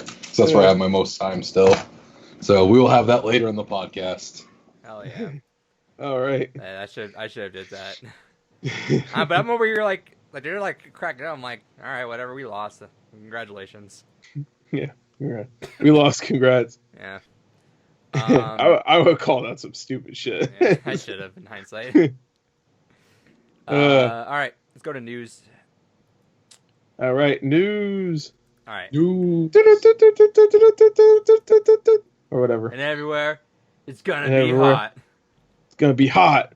And then it's already been like fucking 65 to 70 degrees around here. Like, it's gross. I was gonna make a David takes his shirt off, but then he started talking about the fucking weather. Actually talking about the weather. Remember when David took off the one button and started making that noise? Like, no, hold on, I gotta actually be professional and put the button up. You should do like some Cholo shit and just have like just one button. Like have an entire buttoned up thing, but just have one button on. No, like all, but you have to have a shirt that's like completely buttoned, like all the way down. But yeah, have just Look, David. That's pretty Cholo. You have to have a white shirt on underneath too. All right. Anyway, news. The first story up is Tony Hawk Pro Skater 1 and 2. 1 plus 2 equals 3. So Tony Hawk Pro Skater 3, technically, I guess. Yeah. Actually 4, because there's a... No, that's not how math works. No, that's not how math works. No. So, yeah, so we got this confirmed as a remaster, they're calling it, but it's not a remaster. It's like... It's a remake. It's essentially a remake. Cause I hate when they say that, because like they called Shadow of the Colossus a remaster. I'm like, that's a remake, bro. Like a remaster, I consider like I guess Last of Us was a remaster. Yeah, just polish it up and throw it back out. You do nothing else to it. Just polish it a little. Because Shadow of Colossus, is it like mechanically similar though, or did they fix it up too? It is, but that game, no, I think it is pretty much mechanically the same. But like when it comes to like graphically, like usually when a remaster, you take a thing and you just like spruce it up, put it in like a higher resolution. Maybe fix some weird things that were in the visuals, but most of the time they don't change anything. Because it's a Crash remake too. Cause I know that. Yeah, that is a remake. I don't understand why they call that a remaster. So we talked about this last week too. As because again, Scott the Waz did a video on it. Remaster is you're sprucing up the exact game and it just looks better. But it's like not touch. You're just shining it up. It's the same code too. Remake, like they take the same source code and see. This is where it gets tricky because remake should be where they're just like graphically overhauling it, but it's still the same game. They're just remaking that part. But then it's like, how do you differentiate that from a remake like RE2 and 3 and Final Fantasy 7? Those are like true. Remakes. That's when you call them remake. Yeah, I ended up watching that. That was actually a pretty good video. Yeah, so those are remakes, but those are like completely different games. But yeah, so anyway, so the mechanics are getting spruced up. There is stuff from the later Tony Hawk games added into this, like the revert. Yeah. And some characters, I believe, and some moves. Oh, are they gonna bring back my favorite feature in Pro Skater 5 where you just slam on the ground for some reason? Nope. Did anybody play Pro Skater 5? I did remember that. Yeah, I figured they got Pro Skater 5. Right? We did. Remember? Yeah, my favorite thing about Pro Skater 5 is that wasn't a good game, but I love that none of the game is actually on the disc. The disc is only a key, so you have to actually download the physical game. To download all of that goodness, that PS2. Dude, I'm so fucking sick of that shit. Why even bother with the disc? Because you have to. Because you need retail, baby. You have to have a disc. You're gonna want this. You know, there's so many games out there now that just throw in a fucking download code in the fucking box. Just fucking do that at that point and save yourself the money on the fucking disc printing. This guy's talking crazy. He doesn't understand I thought retail. this guy was a collector and he wanted actual stuff, but Yeah, he just wants download I'm a codes. collector of physical because I slapped the bitch in and there's the game. Oh, you can't. If I still gotta fucking download the goddamn First of all- game, even though I throw the disc in, what the fuck's the point? Well, to be fair, there's day one downloads like with every game you have these days, so that's barely a point. Yeah, but like this one was a little. Yeah, No, but I know. there's still the option to go and play the fucking base game if I wanted cool. to. Day one download. Okay, that's a 17 gigabyte download. Like, It's just the game. it's a game. I wish it just said not updated. It would just say game. And I do like how everyone was popping off about this, but then we all forgot that Tony Hawk Pro Skater HD came out, which I didn't mind that much actually. I didn't mind that one either. it was Didn't they get alright. rid of It a lot of the wasn't- music though? It wasn't the same, Mm. but it was all right. It was serviceable. But I mean, I haven't played Pro Skater since I think Tony Hawk Underground 2 came out because I didn't really play. I played a little bit of Project 8. Besides that, I didn't play. No, I didn't play. I don't Proving think I Ground. ever played American Wasteland. I played Proving Ground. I don't think I played that. I loved 3. 3 is my favorite. That was Yeah. the game that I had when I bought my GameCube off someone. No, was it 3 or was it X? I forget. No. When I bought my Xbox, They had a special version of 3 on the Xbox. I think. I bought the original. When I got my Xbox the first time, remember my dad and I went to go pick it up, and we got an Xbox. I think we picked 2 or 3 games. I picked one. He picked one. I picked Tony Hawk Pro Skater 3, and he picked Halo. So he got the winner on that one. But still, I mean, Tony Hawk Pro Skater 3 is still phenomenal. Tony Hawk's good shit. Yeah, that was a good combo games there. But yeah, Tony Hawk Pro Skater 3 I loved, but I never actually played either 4, Thug, or American Wasteland, or Thug Project is 8. great. I never played Thug Thug. I really want to play Thug. I hear a lot of good things. So I might go back to those eventually. And they're cheap too. I can find that's pretty cheap. Yeah. But yeah, no, Proving Ground was all right, but definitely the series lost its touch. I'd say after Thug. Yeah. Specifically. And Thaw. Yeah, Thug. Oh, and then Thaw. Yeah, it's Oh, just like they're looking for Thug. Thaw. I'm And then Proving Ground, which was 2. I was like, what the fuck? I want to give a quick shout out to someone I saw retweet this. I don't know if he made this. I don't know because he didn't actually cite it. Oh, was it the Tony Hawk Pro Skater timeline? Oh, no. So there's that. Okay, there you go. Tony Hawk's Pro Skater timeline. Then you got then Pro Skater 5. What does that say for Pro Skater 5? I can't read it. Bullshit universe. I'll put maybe we'll see. I'll put the picture in. You can look it up. Tony Hawk Pro Skater fucking timeline. No, it didn't have any retweets or anything, so that's what I'm saying. So it has 1, 2, 3, and 4 all together, and then it does like the Zelda timeline thing, where Tony Hawk Pro Skater 5 is if Tony never met Bam. Yeah, I think I've seen that timeline Yeah, was before. it? Okay, so I probably did. You Then never met Bam and would make a. And Tony Hawk meets Bam, it goes to Underground. And then Underground's where Tony and Bam duel for supremacy. If Bam wins, it goes to Thug 2, Tony Hawk Ride, Tony Hawk Shred, and then Tony uses time travel in an attempt to fix the past, creating the Never Meets Bam timeline in Tony Hawk Pro Skater HD. And then if Tony wins in Thug, it goes to American Wasteland, to Tony Hawk's Project 8, and then the Proving Ground. But in American Wasteland, there's an offshoot timeline where Tony gets really into racing for some reason, which turns into Tony Hawk Downhill Jam. Yeah. And then in Thug, if Tony wins but Bam dies from his injuries, it goes to Tony Hawk's American Skateland. And Tony Hawk's Motion. And then in the game, I guess. No, that's DS game as well. That's DS games. And then an alternate universe is Disney Skate. Oh. It's a weird ending. And then there's just Disney Skate. So where is Tony Hawk's what was that cartoon he was in? Where Boom Boom Huck Jam? Where'd that come from? You remember Boom Boom? Is that what it's called? Boom Boom Huck Jam or something like that? Not, that sounds really like insane, that sounds bad if it's not. I'm pretty sure it's called Boom Boom something Jam. I'm gonna look it up. Tony Hawk cartoon movie. Tony Hawk Boom Boom Huck Jam. Yeah, but where does that fit? Boom Boom Sabotage. What the hell's Huck Jam? Did I just make that up? Gord, do you have extra Xbox One cases? Xbox One or Xbox Original? Xbox One. I think I do. Okay. Whenever we do those sends, grab me one of those, please. Yeah, they did a series of movies called the Boom Boom series. Where does that fit? That sounded like you were just going crazy for saying boom boom hug jam Tony Hawk. Yeah, sure. I swear to God, there was one called Boom Boom Huck Jam. Maybe it wasn't a movie. It was just something in the Boom Boom universe. All right, look it up. It was a 3D animated movie. It looks fucking terrible. But where's that fit in anyway? I don't know. You have to just tune it. It all comes connected in Tony Hawk Pro Skater 1 and 2. I would ask also, where does Tony Hawk's whatever fit in? But I can't think of anything else Tony Hawk was in. Yeah, so that's happening, and yeah, it's like I said, it's a remake with added stuff into it. I'm hoping this is a resurrection. We haven't had a good skate game in a while, including EA Skate, which hopefully, hey, that'd be hype if we saw Skate 4. What was that one game that got revealed at Xbox's press conference like 2 years ago? Session? Didn't that come out on like early access on Steam? I don't know, but I'm waiting. It was the game that everybody was like, "Oh shit, Skate 4," and it was called Session. Everybody was like, "Oh, maybe." I'm still waiting for Skatebird. Skatebird, yeah. There's another game called like Skater XL or something like that. Sounds a little weird, but there's been little games trying to bring back that hype, but I don't think it ever gets higher than Tony Hawk or Skate, honestly. Yeah. Hopefully this is a resurrection. I hope this it will done be. right. I mean, it's made by the guys that did the Crash ones. Yeah, so it's Vicarious Vision. So hope there's a lot of love and care put into this one.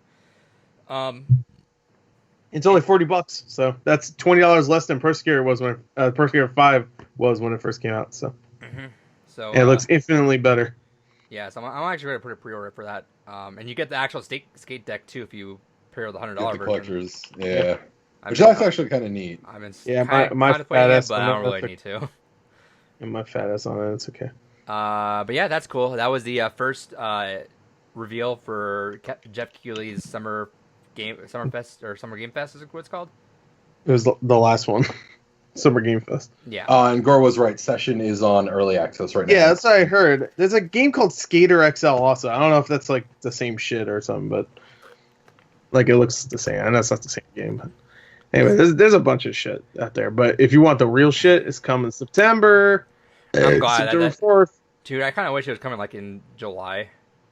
I wish they just say it's out now, fuckers. They shadow drop that shit. Oh, I would. I mean, there's nothing else out right now. I would have bought that digitally and said, "Let's do it." I mean, you may as well. There's no point in buying it physically. What do you mean?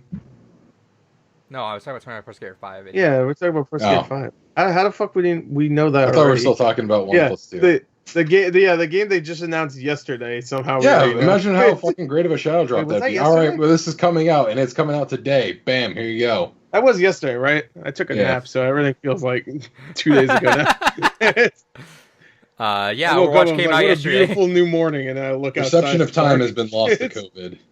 Yeah, oh, thanks. Sorry. Got us destroyed on YouTube. Coned. Dude, it really has. My work meeting, we're talking about how it's the end of the school year on the 22nd. And I'm like, well, shit. I actually had to text my boss because they have to every year you have to check to see if everyone's going to come back for next year or whether or not you're going to move on. And it's like, all right, just let them know and just text me back like, yes, I'm going to be returning to so and so.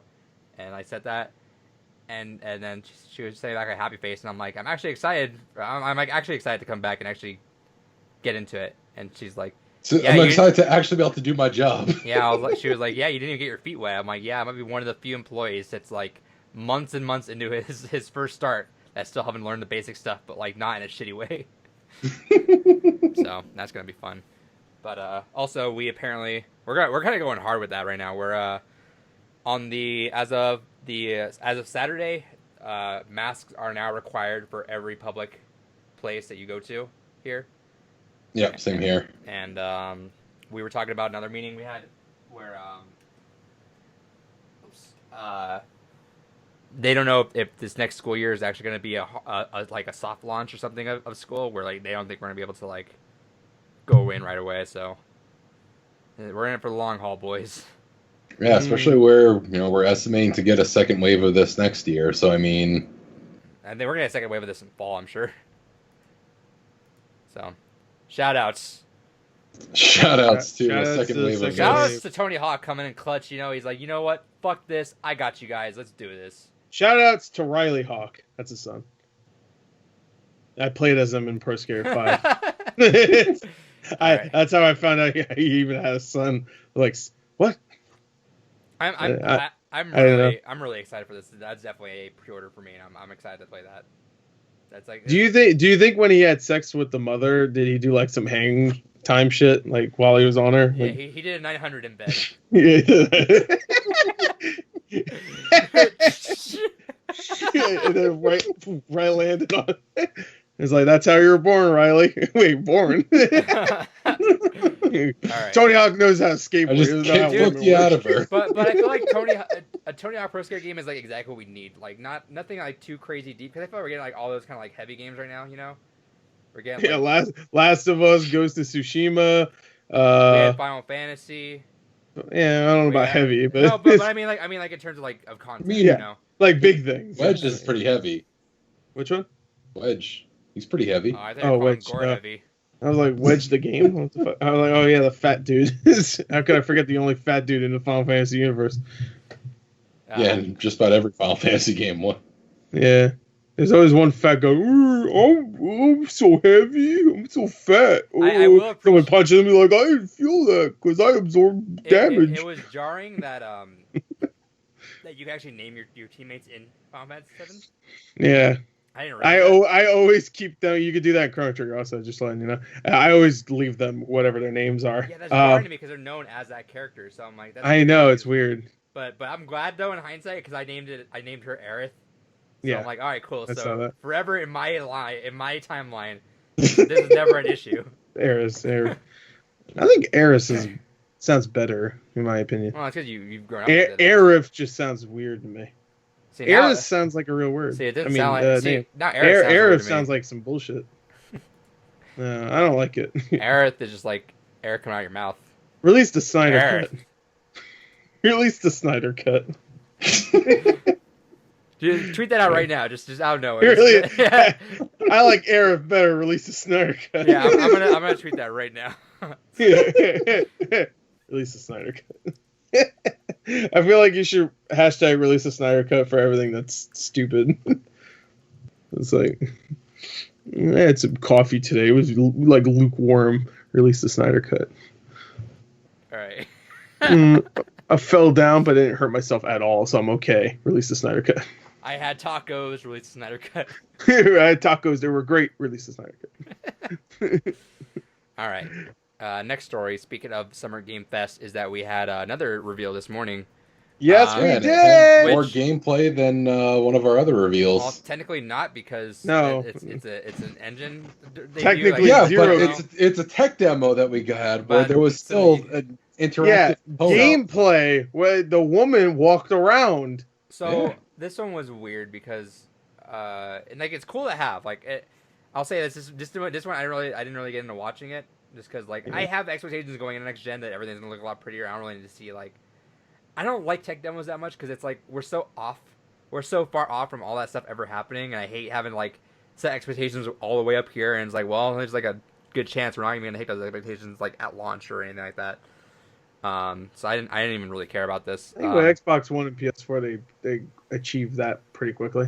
I think Rise, Son of Rome, and Killzone was pretty close. Oh sure, but you know what I mean? All this stuff. Yeah. It's cool to see, but I want to see an actual game. I want to see yeah, that was my problem with the fucking thing. so I'm if that was a real game, that would be like, oh, cool. Yeah, everyone's kind of popping up for it. I'm like, yeah, that's cool. I like seeing that stuff, but every time I hear all that stuff, I'm like, all right, well, that stuff that I don't know what it means, but cool. If a game integrates that, I'll notice it. I'm like, damn, that's awesome. So, it's cool. We gotta see PS5 stuff. Technically, I guess. Finally, that's nice. In engine. I think that's what does make it hurt the most. Is this is the first time we've seen something officially in engine on PS5, and it's not a game or anything. I think if this was done for Xbox or PC, it would have been like, oh, okay, that's cool to see the tech, because I still love getting to the tech of everything. But I think where this is our first real look at what the PS5 can do, it's like, all right, but where's my games? See, I don't. Everyone online loves this. Apparently, everyone was into this. That I saw at least. Really? Maybe I have a weird. I see a lot of people complaining that there was no game reveal. Really? Yeah, that's not complaining about the thing itself, just that See, that's the funny thing is game. this is gonna sound like I'm jaded, but I woke up I woke up at 8:55 because I was gonna actually see if you were on. I imagined you were gonna be on. So I was gonna go get set up and just walk I woke down up there. at 6 o'clock in the morning. So. I woke up just 5 minutes prior. I was like, all right, do I want to wake up? And then I ended up just hitting snooze on accident. And then it woke me up at 9:04. And I was like, all right, well, it's already started, so let me go back. I hit, which, bless YouTube. Best thing about YouTube Live is that you just go back and forth. Right. So I went back, and then it's just Unreal, and then they just start talking about an engine. I'm like, all right, I'll just watch this later. So I just went back to bed. Yeah. Watch your video, but then your video was all kind of fucked up for some reason. Yeah, I don't know what so I rewatched it after. Yeah. Because I did not pay attention to any of it. I was just like, by the time I just said, screw it, they're onto the interview, I'm like, oh. Yeah, I figured out what the problem was. Now, I do think it's going to be fun if we get this sort of stuff throughout the summer. It's going to be very different, though, because, I like binging stuff. I love the art of binging stuff, because, I like getting that, full rush of everything, and then, downtime in the middle, that's fine. But it's, it seems like it's going to be a weird restraint, because you're getting, all right, here's a reveal today. Wait for tomorrow for another one. Here's one for today. All right, wait next week for next one. It's going to be it's a weird change of pace, but it's cool for news, though. You kind of get, a steady outflow of news. Very different year in general too, because we're getting all that stuff in July now. We're getting the Xbox showcase in July. Yep. No Nintendo Direct. Aren't we also getting another one in June? Yeah, we're getting one every month. But yeah. the one with all the Halo Infinite and stuff is happening in July. The Nintendo Direct's not happening in June. Yeah, and Square's also confirmed they're not doing a big event. They're just going to release stuff as they go. I believe Ubisoft and EA are the ones that have confirmed June. Ubisoft's July for some reason. All right, that's what it was, July. Which is weird. I'm just all right. It's all very weird. It's gonna throw me off, and it's gonna suck. It was. I guess it'll be kind of cool when we're June's over. We're like, oh well, there goes E3. Oh, it's we still got that fucking event coming up. Right. It just and it was bound to happen, right? E3 was never gonna last forever. At some point, it was gonna collapse. I could still see it coming back. Oh yeah. But I mean, even in hindsight, just kind of knowing it, but it'll be a very different year for coverage, and I will kind of miss it too, because E3 was it was gamer Christmas, it was it was magical. You wake up and there's just a bunch of cool shit's about to get announced in 2 hours, and you're like, all right, let's do this. All right, time to get hyped. And it was 3 days of that, it was cool. Yeah. But oh well, that's fine. I'm curious to see how this goes, and whether or not it's gonna actually fall on its face or be actually super successful. I imagine we're gonna get a Sony conference soon too, because tomorrow's event is all Ghost of Tsushima. I'd say probably sometime at the end of next month. Probably. I guess that there was a leaked release date of October, but they quickly retracted that, so I don't know if that's gonna be a October release or not. I'd be surprised. They also retracted everybody's fucking Last of Us videos by giving them copyright strikes. but I would be surprised if they released in October, because by all accounts, everyone's kind of guessing that they're going to be delayed. But at this point, I wouldn't be surprised, especially since they said Unreal Engine 5 isn't even coming out until 2021. Right. So, I'm so curious to see who plays chicken on the price for the PS5 and the Xbox Series X. I have a feeling that's why PS5 hasn't announced shit yet, because that's what they did last time. It's just they waited until Xbox put a fucking foot in their mouth, and then they came out, $400. I have a feeling Microsoft wants Sony to call it first, so that way they can just say, all right, we're gonna match that or go lower. But that's the thing. Yeah. Even if Sony does go lower, and Microsoft goes first, and then they go lower, because they could totally go lower and take a loss because Microsoft. That's what I'm saying. Microsoft could just do whatever though. Well, no, I'm talking about Sony, because how well they did with the PS5. I mean PS4. Sorry. Oh, sure, but PS5 also. They can't afford the big loss that Microsoft can be like, all right, fuck you. Yeah, Microsoft has fuck you money, definitely. But yeah, but most of their revenue they're planning on coming from Game Pass. They're not really giving a shit about the console itself. So I'm sure Phil Spencer just pitched it saying, hey, we're gonna lose this much money, a lot of money on this, but we're gonna gain that back in Game Pass for sure. But what I was gonna say was that when it comes to Microsoft had so much shit going against them even before the price. When the price showed up, it was just another thing. All right, it's $500. That's a lot, but whatever. But of course, the no use games. Don Matrix saying it. Play 360. Play that if you want to play. I This rewatched game. I rewatched a clip of Major Nelson. That was Jeff Keighley, right? No, I rewatched the one with Major Nelson and Angry Joe.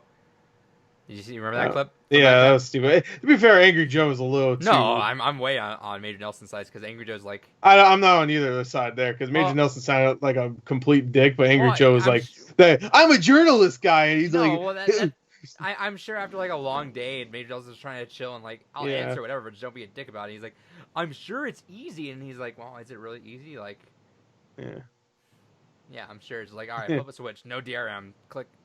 My question is, where in the military did he go? Air Force. Oh, okay. Can you be a major? I don't know. Can you be a major in any? Private Nelson. Private Nelson. That sounds weird. That's what I call it, Private Nelson. My Private Nelson. No, well, yeah, Major Nelson's being a dick for sure, but I mean, that's his son's name, Private Nelson.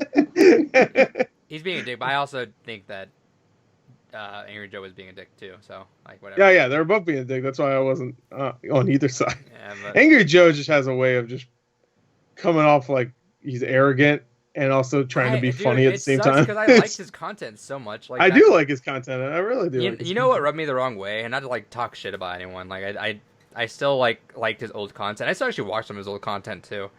Yeah. I don't know what it was, but somewhere around the lines it just started bugging me. Where there was one podcast I remember I was trying to watch with him, and I thought I was trying to give him another chance, and he was talking. It was his podcast where his two other friends were on there. One of them says something, and then he stops, and there's like a long pause, and everyone's kind of waiting for Joe to respond, and Joe just kind of has that smile on. He's like, "No, I'm not gonna. Everyone's getting mad at me for interrupting you guys. So I'm just gonna let you guys talk." Oh yeah. I'm like. Yeah. Like, to be fair to Joe, though, his friend Alex is. I'm not the biggest fan of him. No. I'm not even saying that, but I feel like if you're complaining about like a critique from your audience about something and then make a big deal about it, just be cool about it. Like, baby. Like, I feel like people need to take critiques more often. At least he didn't do the obvious thing where he said, "Oh, it's called the Angry Joe Show." At least he didn't do that. Right. It's just like not the Angry Alex show or the Angry other Joe show. It sucks, but I get it too because the content he put like back in the day was like, it was super fleshed out, but it took a lot of work. Like he talked about that. Yeah. That's why I liked it so much. It was super well produced. Everything was like so well done, and he putting that much time in a concept video like that, it's unfeasible. So I get it, but that's the stuff I definitely like though. I think his reviews are still pretty good, but now he does a lot more of the quick reviews and the discussions. Discussions are still pretty good. Like the Fallout 76 one was pretty good. I actually like that. Battlefield 5 one was pretty good. Always one of my favorite content thing is his indoctrination theory of Mass Effect 3. That's always a fun video. Yeah, to be fair, he got that from a lot of other people, but he was the one that made it. Yeah, he's the one that like made it a really good video to like. Sit down yeah. He did a good job with that, and then immediately I felt like a week later it was just like nope. That would be interesting. I like how everyone they're like around. They're like, all right, hey, you know what? I'm okay with the ending. That makes sense now. Now I'm good with that. And then BioWare's like, hold on, wait, we fixed it. Everyone's like, the fuck is this? BioWare's like, wait, we have some goodwill. Let's fuck it up again. So, made also to continue with this segue nonsense.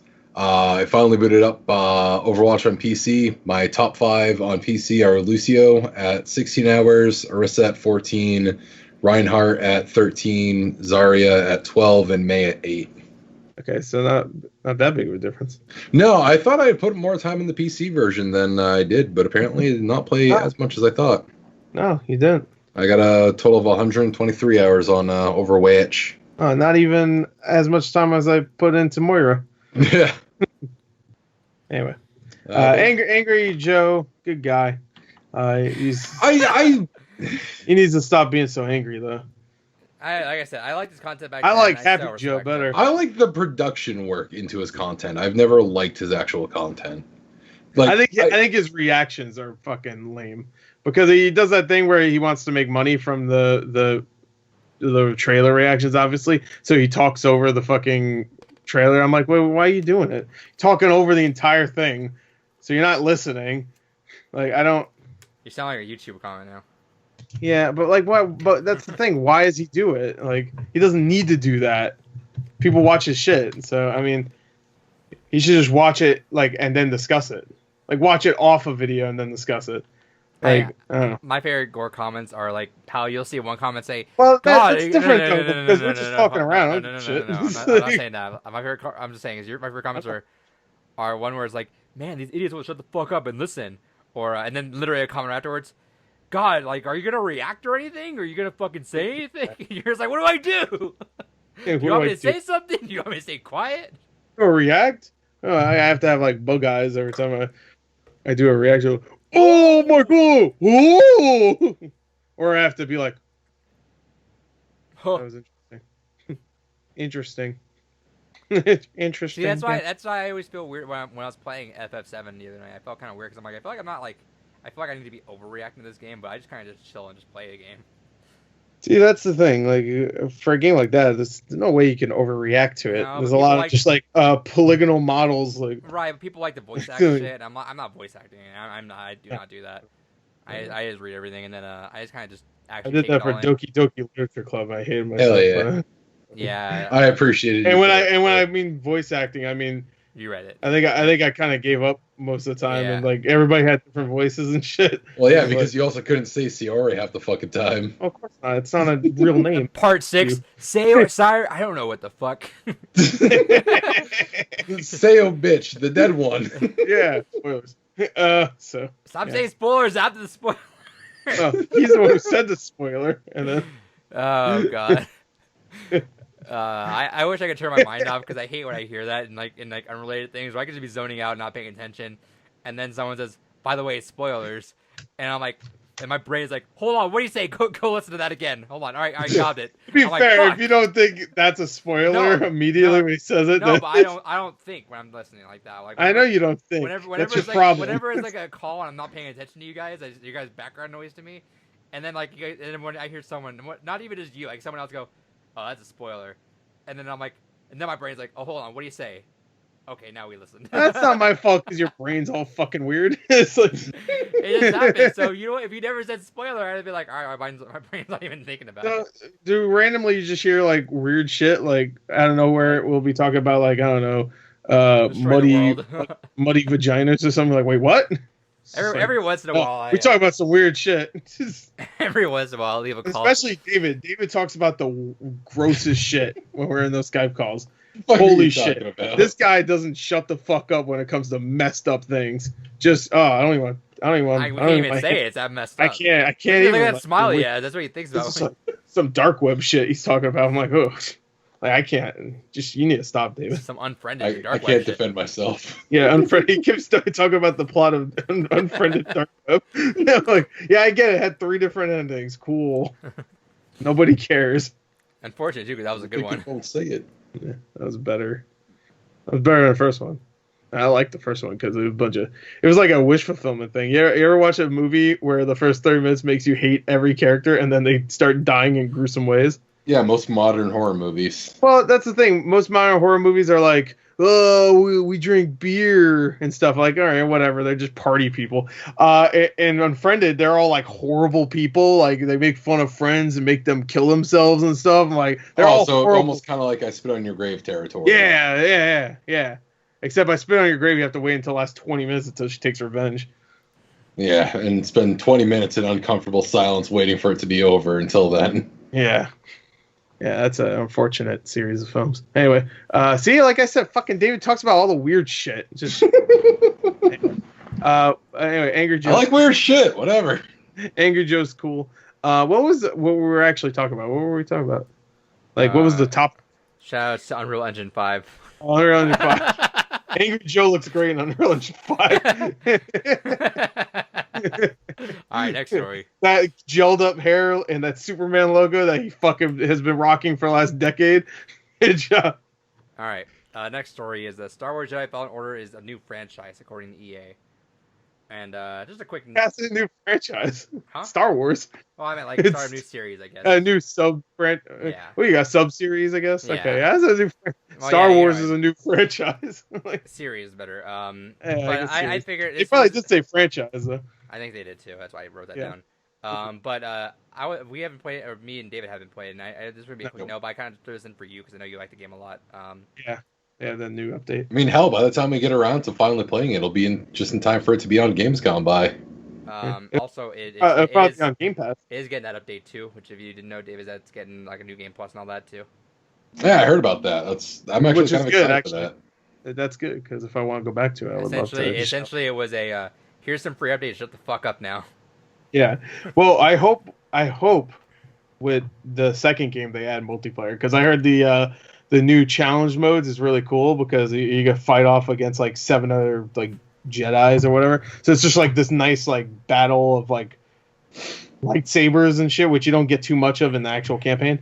Mm-hmm. And it just, I watched gameplay. I was just like, oh, it looks so much like Jedi Academy, where you just go crazy in the multiplayer with lightsabers. Mm-hmm. That ended up being pretty janky after its release. Crazy. So I would love if they added multiplayer to the second game. So anyway, challenge mode looks cool. Yeah. First game's good. So I'm glad it's gonna get a sequel. Hey, right. The most obvious fucking announcement I think EA could have made though is that. I mean, to be fair, they still think that single player games are a dead genre and that people don't want them. So. Yeah, it's true. That's true, but you know what? EA. That's why Battlefield 5 failed. It's because they focused too much on trying to make sure it had single player content. That's true. That's why they didn't even add all of the single player content day one. Because they were working on so much of it. That's true, by the way. You couldn't play all of the single player stuff. Also, shout outs to Tom Cruise now basically in fucking Battlefield 5. Dude, that trailer is the cringiest shit. They have a new. For all the people that were pissed off about Battlefield 5 when it first revealed, there's a woman in it and whatever, which doesn't matter when you're playing the multiplayer because you won't know what gender you're shooting at. It doesn't fucking matter really. But now there's a character in the multiplayer that is like, it looks like Top Gun reject piece of shit Johnny Cage ripoff. And now he's running around with his leather jacket and shit. I'm just like, okay, now that's just gonna straight up ruin fucking immersion. I don't even know the character's name. Shitty fan. Yeah, it literally was if you combined Tom Cruise with Johnny Cage. It was the dumbest fucking thing. I watched that trailer. I was like, what the fuck? Like, I don't get. Way to spit on the game on your way out. Yeah, right. It's like the last thing they're gonna update to the game. They're just like, let's just fuck with the fans. You know what? Fuck the fans. That's what they said. They should have just called the video "Fuck the fans." All right. Anyway, let's go. Last story we have was actually one that showed up today. Is the Culling has more shit going on with it. That was yesterday, actually. Was it? Oh, was it yesterday? Yeah, I got a newsletter about that yesterday, and I was thinking of making a video about it, and I was like, I should just make a video because it's so fucking stupid. You want to read the newsletter? And then I will in a second. And then I saw Jim Sterling made a video. I was like, yeah, fuck it. He got it. Dude, Jim Sterling's better at that shit than I am. Angry fat guy had a bad game, yeah. Yeah. Except he's British, so he sounds more intelligent when he fucking talks. So anyway, all right, I got the newsletter. I don't have it up yet, but let me get it. It's in my junk folder for a funny reason. Like, I don't ever get junk. I mean, I don't ever get emails from this place get sent to my junk folder, but this one for some reason went to my junk folder. Because anyway, they knew. All right, so this is the newsletter I got. It's called Melee Battle Royale: The Culling Origins returns to Xbox One. Even though I think it was already on there for a little while, I think it kind of didn't survive long. Yeah. All right, so I'll skip that part. That's just telling us about it. Okay, so this is the first thing I read immediately. I was like, I don't know what the fuck this means. It says the Culling Origins will be on the Xbox Store for $5.99 USD. Which when I heard that, I was like, okay, $6 for that. That's pretty good. Dude. Yeah, that's pretty good. We can get the bros in play. Yeah, $6 for bro time. Let's go. It's actually a pretty fun game. I don't know if you ever played it. I've heard. It's fun. So and okay, so he's a $5.99 USD. I was like, okay, cool. And then the rest of it mystified me. And comes with a 1-day free trial before payment. I was like, okay. So I guess I could download it, a free trial, and I get to play it for a day. I was like, okay, all right. That's weird, but okay. It also says anyone who previously purchased the Culling Origins or downloaded the game while it was free to play will be able to play without additional purchase. So technically, if I downloaded it, I think when it was free, so I don't need to pay for it. So that's cool. I was like, all right, cool, it's back. Woo, another Battle Royale game. And then I read the rest of this. All right, this is cool. Okay, the Culling is one of the pioneers of Battle Royale genre, and even today it stands alone as a unique up-close and personal combat experience. That was said by some guy. We get messages every day. Players want the Culling back, and we brought back, yada, yada. Okay, all right. Our new approach focuses on sustainability. We've optimized our systems to keep server costs low, and we've shifted our monetization approach to ensure that players will be able to visit the island for years to come. Initially, we're focused on Xbox One in its future, but we'll work on the PC version as well. All right, so here's the updates. Because when I read that, I was like, I don't know what the fuck that means. The Culling Origins will relaunch with the following updates. Players can play one free match online each day. I was like, what the fuck? Players can play additional matches through the following means. Winning an online match grants you an online match token. So once you win, you can play another one. Yay me. Packs of online match tokens can be purchased. So you can buy 3 tokens. That'll get you 3 plays. So you buy the game, and this is the issue with it still? Like, right? You buy the $6 game, and you have to do this. Okay. Yeah. So 3 tokens for $1. So you get to play your game you already bought for 3 more times. 10 tokens for $3. I mean, $3 you get to play. Hey, if you buy the 3 and then the 10, that's 4 right there. And then you add the 6. You carry the 5. Hey, you carry 5. 20 tokens for $5. That's pretty good, right? $2 extra, you get 10 more tokens. Online passes providing unlimited online play can be purchased for 7 days, which is $2, or 30 days, which is $6. So I'm assuming the $6. It's some fucking internet cafe shit. Yeah, it's weird. Remember, it's all to improve the longevity of the game. Yeah, there's no one gonna be fucking playing in fucking 2 years at this point. You lose or you win, and then you try to get into another game, and everybody else lost. So can you imagine dying first? And you're like, well, I guess I'll just come back tomorrow. You die immediately. It's just like, oh boy. Well, because think about it too. I mean, like, this is the most anti-streamer game I can ever think of. Right. All right, who's ready to watch the stream of this? Well, unless I'm throwing down fucking tens of hundreds of dollars to fucking continuously play it. All right, well, that was my one match for the day. Good game, guys. We'll do this again tomorrow. I glitched into a wall and died. So you know what? That's a good stream. You know what? You should stream this, Adrian. Every day, just play. See how long you. That'd be a great idea. See how long you live every day. All I'm gonna do is camp every game to get my maximum enjoyment out of it. Yeah, it's like remember that Resident Evil 2 demo that came out where you only had one chance at it, and if you died, you can't ever play it again. It's like that, except for a game nobody likes. Xbox One graphical quality improved dramatically. We're rendering at 30% higher. Who gives a shit? It looks better. It still looks like garbage, I'm sure. AI behavior has been overhauled, so now they all do things that are a little more realistic, I guess. Player stamina system has been tweaked, so now you can only play 1 game a day. The game no longer includes premium items or charges. You goddamn right, it better not charge for crates now. Players can level up, earn crates, and unlock airdrops through offline play. I don't get that. Can you play the game offline? I guess does it have like a story mode? I guess you can. Imagine if you still had to pay for the wins in the offline mode. So you have to pay for the fucking stupid ass airdrops too and stuff. Yeah, imagine it had microtransactions along with the other microtransactions. So obviously it's not even a micro. It can't be micro anymore when it literally pays so you can play the game. You're paying to play the game. So at that point, is that really micro? I mean, I know the currency that you're paying. What's the logic when the games have like timed events online and you know the mobile games where you have to pay like Candy Crush to like play a game again or? Right. But those games are free though, right?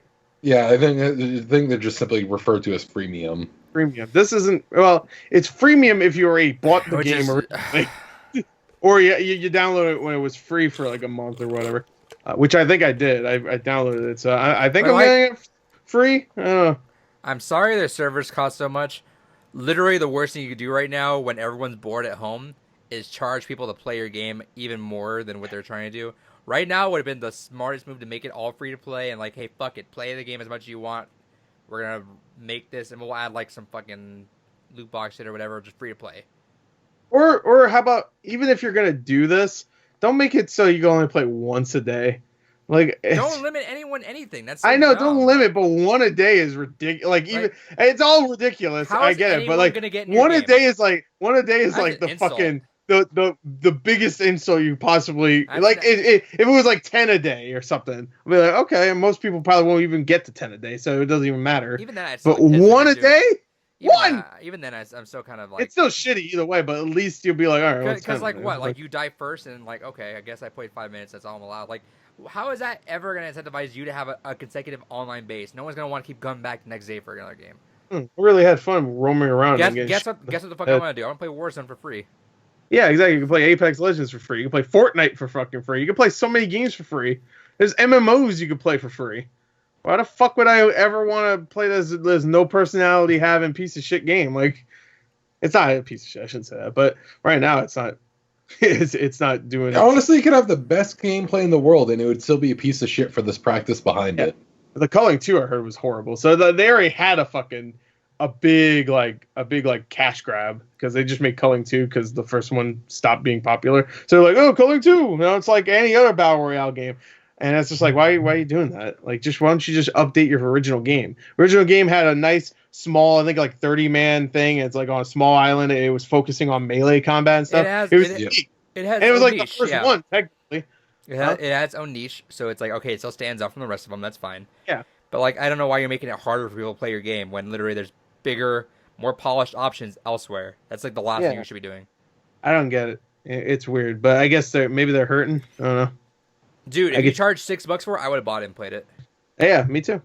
I mean, I guess I don't need to because I downloaded it before, but well, because like I looked up the company because I hadn't honestly heard of them before, and I'm like, what the fuck else have they ever done? And the only other thing of notoriety they've done was Lichdom Battle Mage. Oh yeah, I heard that game is not very good. So, not on consoles, no. No, consoles. I heard it's fucking trash. I have it on console actually. I never played it though. All right. Well, they also did Culling too. Don't forget the game that lasted a week. Rest in peace. You guys like the light bulb? Yeah. I bought a smart light bulb. Oh, did you? Where? Yeah. Oh, that's it. Whoa, it's too bright. I can change the color. It's actually not a bad setup. How much did that set you back? The light bulb? $1,000,000. Yeah. Light bulb was a 2-pack for $20. It's not bad. So that way I can not have this bright ass light right here constantly warming up my room to fucking 100 degrees, it feels like. Right. Yeah. Weird. Yeah. Well, no, because I say that because I got like my regular light on, plus I gotta have this other fucking lamp stand here. Yeah, I have the LED strip lights I put behind my TVs all the time, which are those things, you know, which also best investment you can have. I love that thing. If you can ever invest in those LED strips and just connect to the back of your TV, always looks good. You could turn out all the lights and still have some. Yeah. Also, it just helps at night, so that way it's not, if you're playing in the dark, it's not just like all blaring and all bright. And also, if you're scared of the goblins, the goblins look like, fuck, I can't get them right now. Yeah, there's a little bit of light. I like the idea when you think about it in hindsight. You're like, fuck, I can't. Yeah, like as a kid, you're like you have a little bit of light shining in, like that'll stop the murderous vampire that wants to eat you. You put the blanket over you. Fuck, you just can't get out of the fucking blanket. Fuck.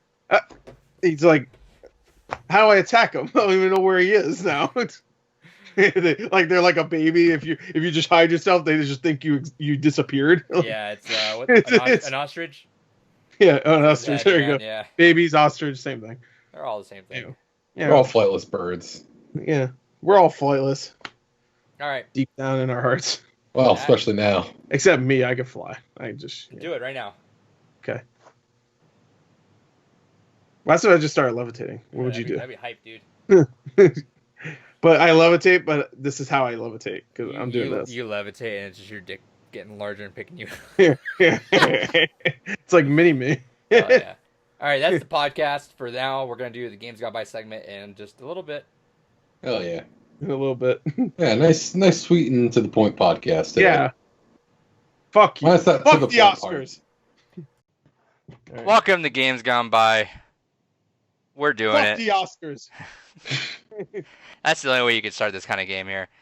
Uh, Release the Zack Snyder cut. if you're not watching from the Blue Rupees podcast, this is our retrospective series, a sister podcast instead of a podcast. We do this usually about once a month, sometimes twice a month, it feels like recently, just because we've had a lot of time thanks to certain buyers out there. We've been doing some fan votes. This was the runner-up in our last vote. Courtesy of Gore, his second time. He had to throw Brothers up there again. It won this time. Well, I guess it got second place this time, so it didn't win again. But well, it did win. It did technically win. It got the second place award. Yeah, Got Miscongeniality. So this is Brothers: A Tale of Two Sons. Yeah. Also, by the way, this game's gone by is sponsored by Scoob. As it says on the bottom right. I don't know if you're gonna keep that part. No, it's not gonna fit in there anyway. Oh well, on the bottom right it says Scoob, exclusive early access. Oh shit, really? We should all watch it with the bros, May 15th. Yeah, can we just watch Scoob right now? Fuck this. Scoob. I'm Adrian. Got David here. Got Gore here. The usuals. So let's talk about this for a second. So, why'd you pick this one, Gore? Why do you keep picking it? Because it's a great game. It's a masterpiece. And wait, it wasn't your pick. Remember, my pick was actually this. Yeah, well, it was gonna be my pick. I forgot about that. But you know what's well, no, not that time though. The first time you picked Brothers, and it didn't get picked. To play. And I like that. And then I picked it, and then it got. I was like that. That whole before the pod. If you guys remember, before that, I was like, all right, we're gonna pick a random number generator, see who goes first, and Core's like, I don't know why it fucking matters. I'm like, well, just because, just why not? That will do that. He's like, it's not mattering. No. Then you would have been fucked. So. Yeah, but I mean but one of us getting fucked, so if it would have been different if we. What was the number generator have to do with anything? Because we're gonna get fucked either way. It might have changed our future, because if I picked a different game, maybe that one would have won. You know what also changed the future? If we just said, I'll go first, and then you have to fucking pick the game. Because I say Brothers. It's a classic moment if you see Gore's face drop as soon as they say Brothers. Gore goes, wait, are you serious? That was my game, I swear. I had a backup, though. In case. There's not too many really short games out there that we all can play. Right. Besides garbage that fucking David would pick. So, don't kiss me. All right. Gore, why'd you pick this, though? It's a masterpiece. That's why I love this game. When it first came out back in 2013, it was a very well done story without what year was it again? Dialogue. Huh? What year was it again? 2013.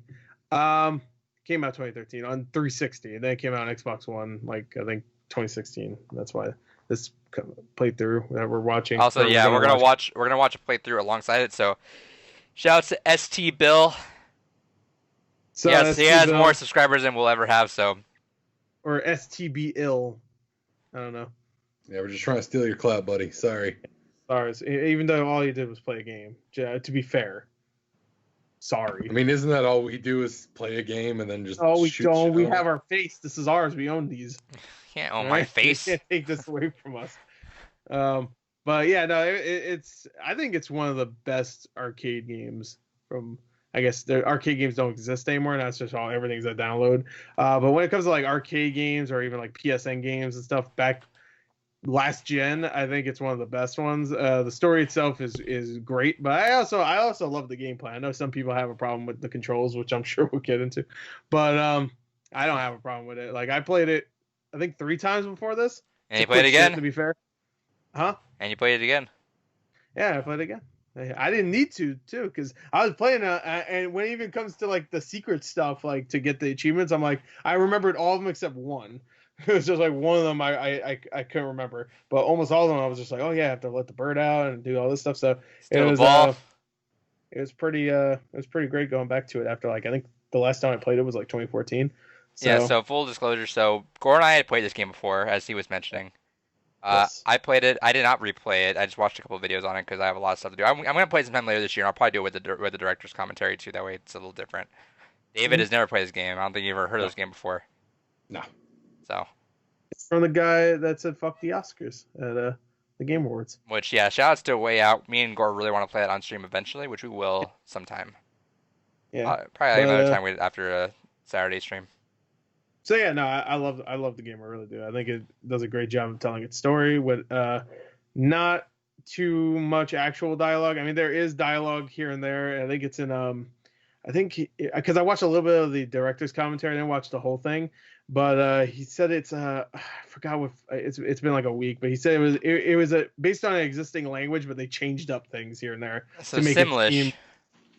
Yeah, well, Simlish is just like gibberish. It was like abu dooby dab. It sounds like a minion. But like I can't remember what fucking language he said, but It almost sounded kind of like Nordic or something, like Swedish or something. I think I have to watch it again, or I have to watch the whole thing. But yeah, so he said that he based it around some a real language and then just changed different things up, and for the most part, everything in the game was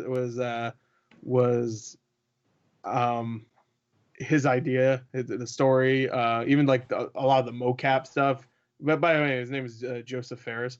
So it was a lot of his idea. He's also a filmmaker, and he went to video games, and he said how hard video games are, but how rewarding they are, especially considering how movies it's really hard to get noticed. When video games it's actually much easier, he says. Why, you improved it. Exactly. To the point where EA is just like, want to make a weird little jail game? And he's like, yeah, hell yeah. But yeah, so I loved it. I love the game. So that's why I picked it. And I wanted to play it again. I've been wanting to play it again for a little while. So good excuse to do it now. Considering we have this stupid ass series. Oh, yeah. That's great. That's a great series. It's a great series. I love it. I love it. I'm definitely going to love it in a few months when we have to fucking waste our time for other things. Anyway. That's Brothers. We'll talk about it more. I don't want to talk too much about it though. All right. So that was that was Gore's pick for those reasons. My history is I played that back in the day and I liked it a lot. I liked it a lot. It's very bizarre. Control scheme wise at first, like it's kind of just weird to get used to. But I like that they don't hold your hand with the story as much as like it feels like they could have, you know. I like that there's no discernible language for you. Like you're kind of just piecing it together on your own and figuring it out. No, but it's very obvious what they're saying though, which right, like right. But it's not. It's still kind of rewarding, you know, because you're piecing it together yourself, even though it's obvious, you know. A lot of body language. And I love the bizarre land they live in. You know, you don't really know what you're getting into, but it goes in so many weird places and stuff that you didn't even expect when you first boot up the game. You know. Yeah, exactly. And it gets brutal too. It gets like especially the end. At first it's like it's even though the mother is gone and the father's sick, there's a lot of like playing around and stuff and goofing off. Yeah. Even feels lighthearted in the beginning where you're running away from the dog and then you trap the guy in that little place with the dog and it's kind of goofy. And then it slowly gets way darker. Yeah, like the giants and you're having to like spear one in the head to cross and it's like cutting off an arm and stuff to get across. Yeah, stuff like that. But so it's a dark fantasy with some light-hearted elements, but it's definitely a dark fantasy story for sure. I'm actually surprised it wasn't like rated M or whatever. It was probably on the cusp of it, honestly. Yeah, it was pretty close, I bet. But so it's a dark story. It's a very realistic story considering what it's like the main theme around it, I guess is. When I say realistic, I'm thinking like Game of Thrones realistic, where it's like no, not everybody gets out alive. So, yeah, no. The ending is brutal. Like even like it is brutal. It's like one of those things like, oh, brothers, they're gonna have a good time. They're gonna save their father. They already lost their mother. So, but no, dude, it ends with the fucking dad breaking down. That's it. And it's credits, and you're like, Jesus. And the son becoming, I guess, a man in a way because he starts off kind of weak. Obviously, he can't do as much as the older brother, and then at the end, he has to do it all himself. And then at the end, he's the only one not crying. All right, and we'll talk about that like specifically in a bit. But David, now's a moment of truth. You've been hyping up yourself just for no one else. I don't know why you just keep hyping this up. running gag. Oh, I wonder what David's gonna say. Well, because I mean, it's genuine. It's very 50-50. I tend to either end up really loving these games that I go into expecting to hate, or I'd come It out of is it going, yeah, I 50-50 so fucking far. hate You've it. been 100% so far. So unless you're about to change it up, which even if you change it up now, it's not 50-50. It's like I 75% thought there still. was one that you guys recommend that I really hated this. No. There isn't that the one I really hated? The only game you didn't really like was Watch Dogs, but you still had fun kind of fucking around with it. Yeah. Oh, yeah, that's fair. All right, so yeah, I got one I really hate now. Uh, Well, that was Games Gone By. All right, let's talk about it then, David. I don't get it. Yeah, I swear to God, if you say it's the controls, then you got like a fucking peanut brain. I'm sorry. It's like just straight up. Like it's No, genuinely, the controls are a hindrance for like the first 20 minutes or so to the game. It takes a little bit to get adjusted to it. And because, I mean, the very first aspect of a game is being able to enjoy playing it. And it was a little annoying initially to get used to the controls. I got used to it after a while, but I felt like it still wasn't good game control design. It was just I got used to the awkwardness of how it's fucking set up. I thought you liked twin sticks. No. I felt like we'll get into it more, but I feel like the game eased you into it. It wasn't like You weren't full-on, doing too many complicated things at the beginning versus later on once Yeah. it trusted you to understand what it was doing to do more complicated tasks. Like there's Yeah. a couple like climbing up like the mountain's a little complicated.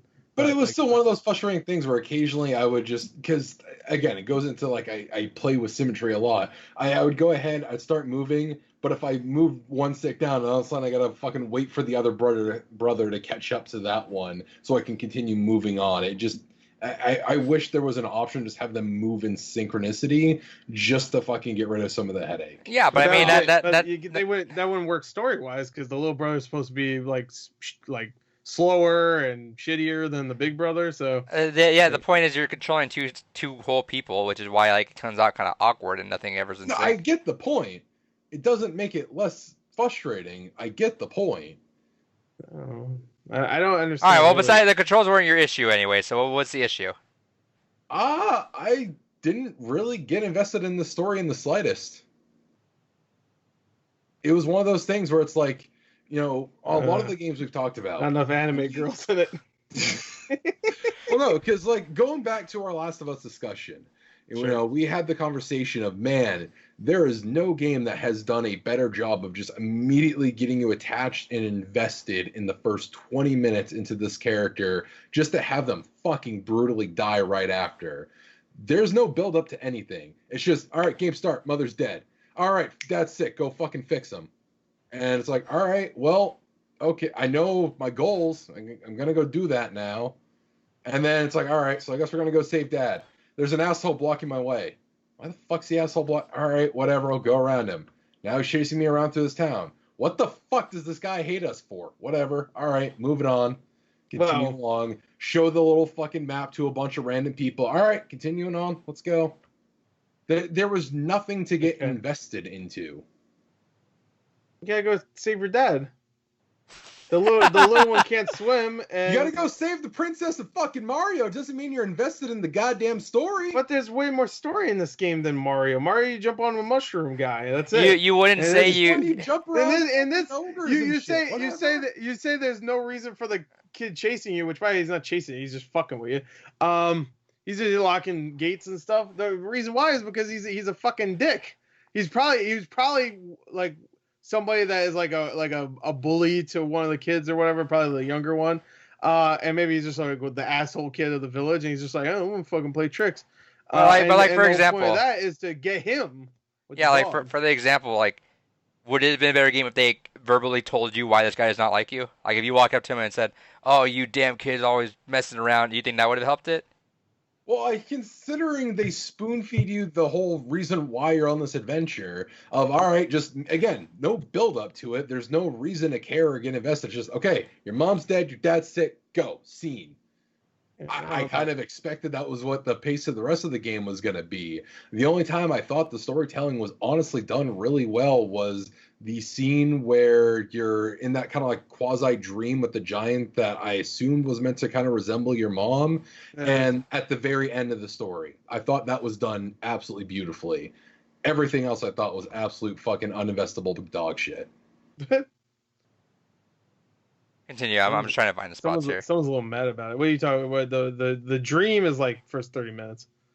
The giant with the girl. Kind of going through the cliffside, and then you have after the little brother kind of has a death scare. Yeah, and like then you find that giant kind of sleeping, and then you just kind of wake up and realize that wasn't actually a thing. Oh, it's before the dark area. Yeah. No, it's after the dark area, isn't it? I'll continue. Oh yeah, there I found it. Yeah, there you go. All right, hour for this guy.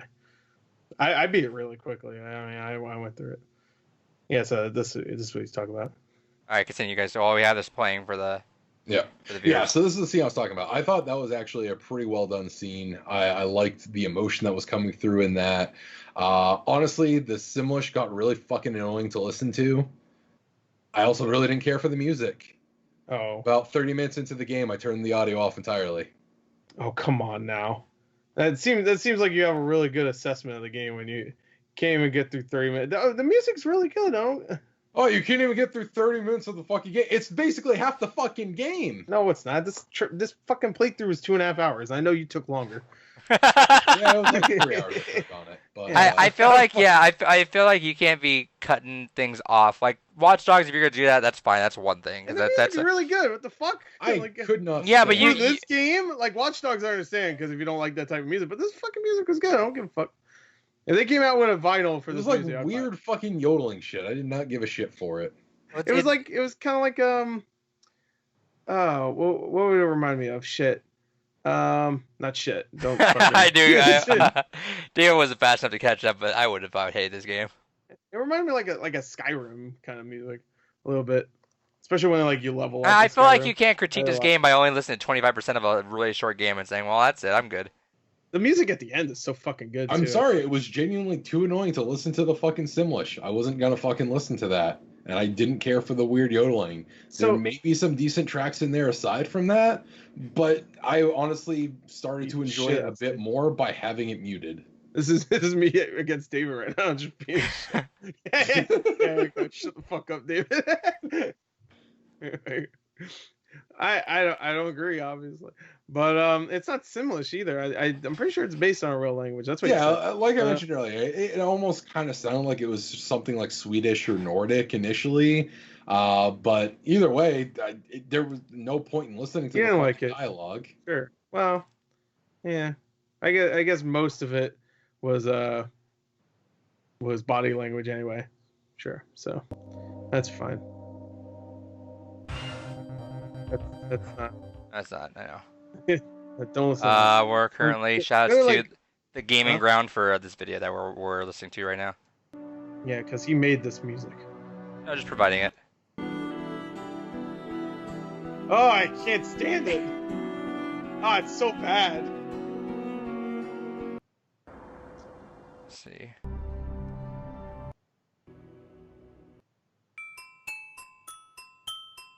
I'll give you that one. It's kind of annoying.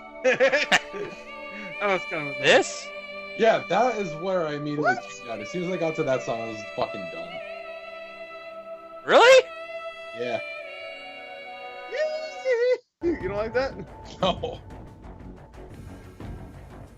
This is shit. Some good shit. Go to the end. The music at the end. Yeah, we'll come through it. Alright, you took a break there. Did we lose audio? Because I can't hear it anymore. Oh, it's not going. I think it's good. Alright. There's just no audio. It's ambient. Yeah, I guess so. That's good. See, like if there was a vinyl for the soundtrack, I took it. Oh, this sounds kind of like Ghost in a Shell. Oh, now David's in. No, I don't think he likes Ghost in a Shell. Didn't you say you didn't like Ghost in a Shell? It's one of my top 5 favorite animes. What the fuck are you talking about? Oh, yeah, now he's in. What was the anime you said you didn't like? That's a lot of them. All the guy-centric ones a bit. Where's all the pretty ladies? That's what I want.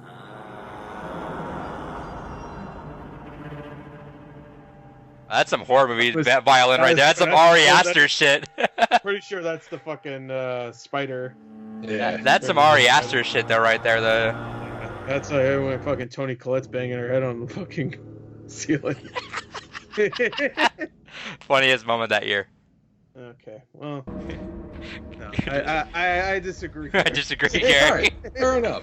Like I said, I admit I got 30 minutes into it. And I was just like, nah, I'm done with this. I like the soundtrack's nice. I like how we skimmed through. We heard you only like twice.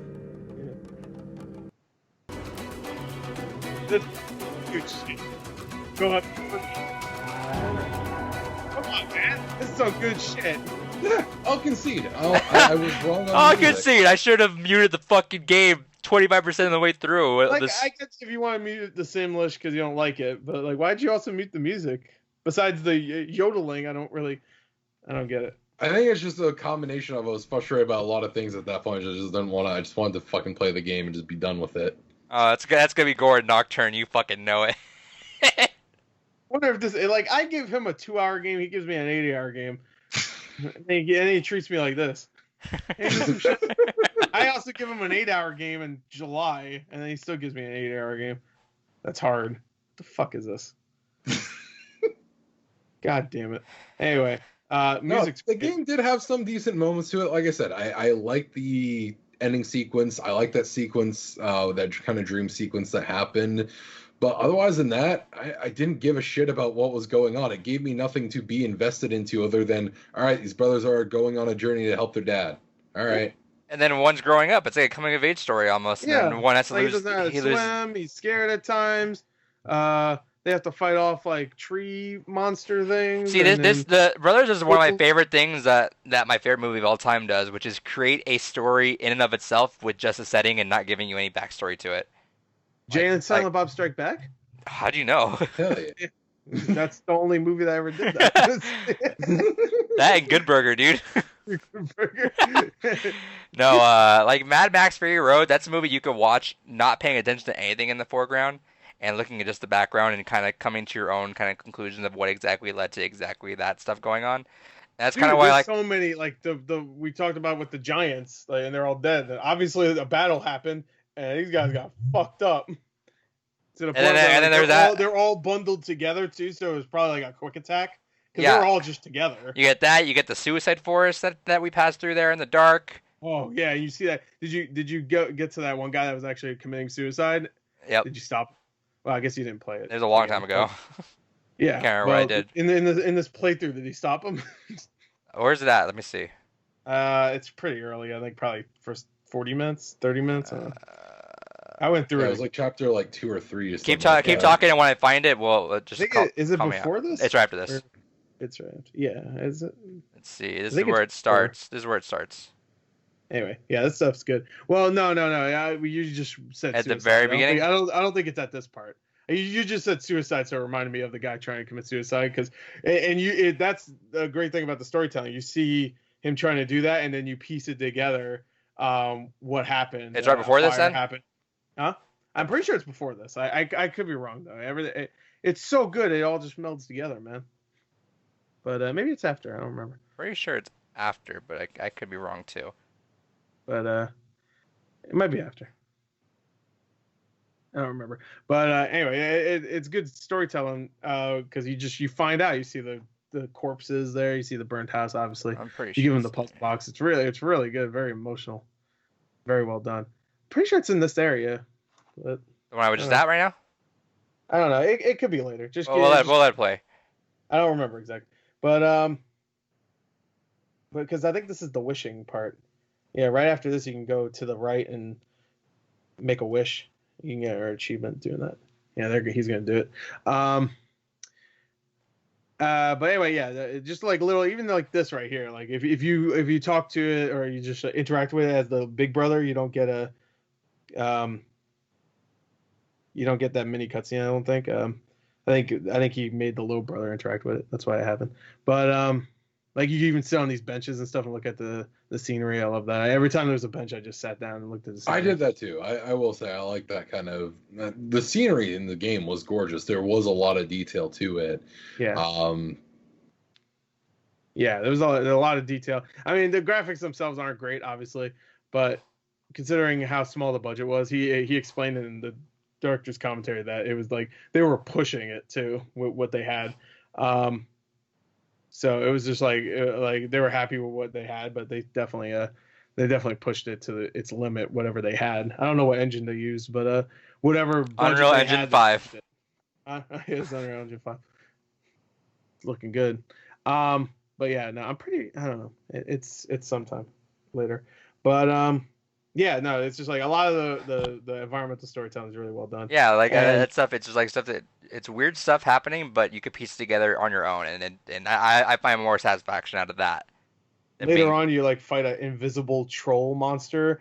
But everybody in the town that you're fighting this guy in is like frozen solid and it's like the snow.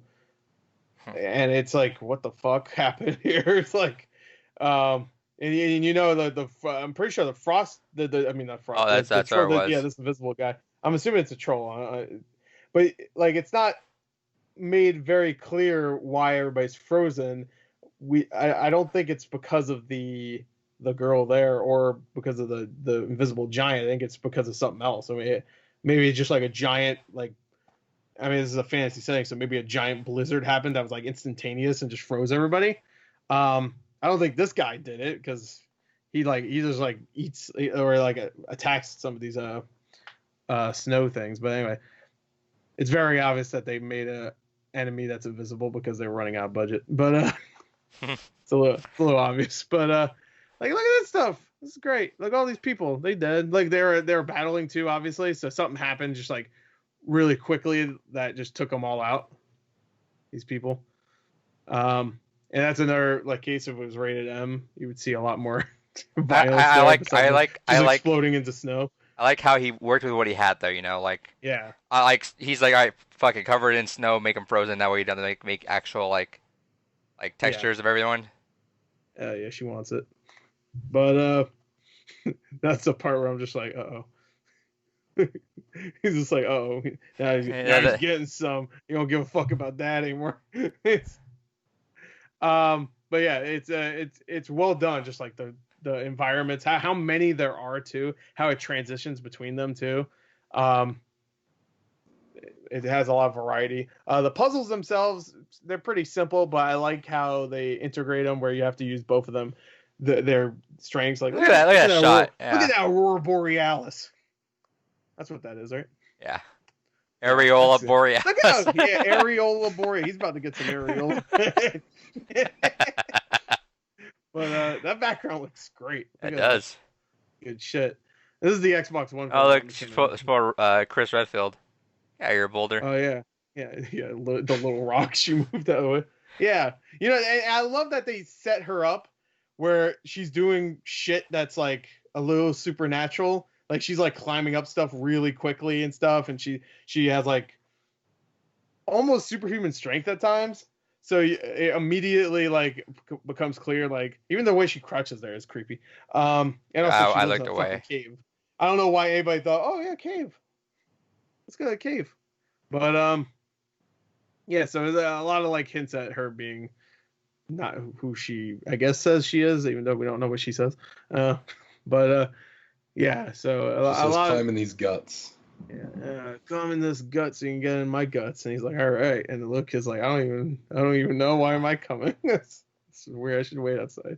I love that. Right You see that? Like, That's some good shit right there.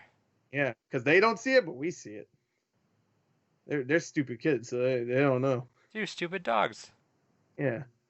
So immediately, if a chick is telling me to get in a dark cave, I'm like, I don't think so. Right here, she immediately freaks out. Now we're just commentating over a fucking playthrough. But it's good stuff. Like she goes up the wall. She does some conjuring shit. Knocks that light out. If she did like that PT like jump scare where she they grab the camera and just go, I would have been like, all right, I'm done. Yeah. If it was like a first person game, that would be exactly what they would have done. But very well done. And now you're on a ball. Now you just got limboed. Yeah, you got limboed. Except I guess in Limbo you do kill the spiders. Spoilers. I know I love that. But this one she just completely fucks herself because like, all right, I'm gonna make a ball. Oh, they got out. Oh, now they're fucking me up with the ball. Yeah, well, the spider legs, you kept stabbing and you just grab it and you pull it off. You're like, all right, you lose the leg, sir. Oh, she gets her revenge though. But yeah, so But stuff like this, like you gotta wonder, like, what's this have to do with any of the story too? Like, where does she come into play? Because she would live so close to that place, you know. Yeah, exactly. And again, like I said, there's like little hints because she's like, And she was, and I guess you could assume maybe she had something to do with because there's a whole clan thing or whatever. I'm sorry, go ahead. And she was trapped. Yeah, she was about to be sacrificed by some like clan or some cultist of some kind. Cultist, yeah. So and immediately that's already suspicious. Like, why the fuck are they trying to kill this girl? I mean, sure. There's Limbo shit right here. I feel like you got that from Limbo. Yeah, probably. I mean, how else are you gonna fight a spider though? Burn it. Giant spider. Burn it. What? A flamethrower. Oh yeah, just whip it out. Yeah, just whip it out. Yeah. There you go. See, these are two brothers working together though. I like this. Yeah, look at this, man. This is teamwork. Teamwork, brotherly friendship. I will say it was murdering a spider lady. That I felt like the controlling both brothers was the most satisfying. Yeah, because it's like because you could just sit back with the tiny brother and fuck her up with the big brother. I love that as she loses more legs, she becomes more fucking helpless. Like she's like, oh god, she had a bad day. You fuck with the wrong. How do you say brothers in Spanish? Adrian. Joe's. You fucked with the wrong. Why am I blanking on that? I hate when people ask me right after because I'm just gonna forget. Well, tell me right here though. Oh, well. I hate to see that. Oh no.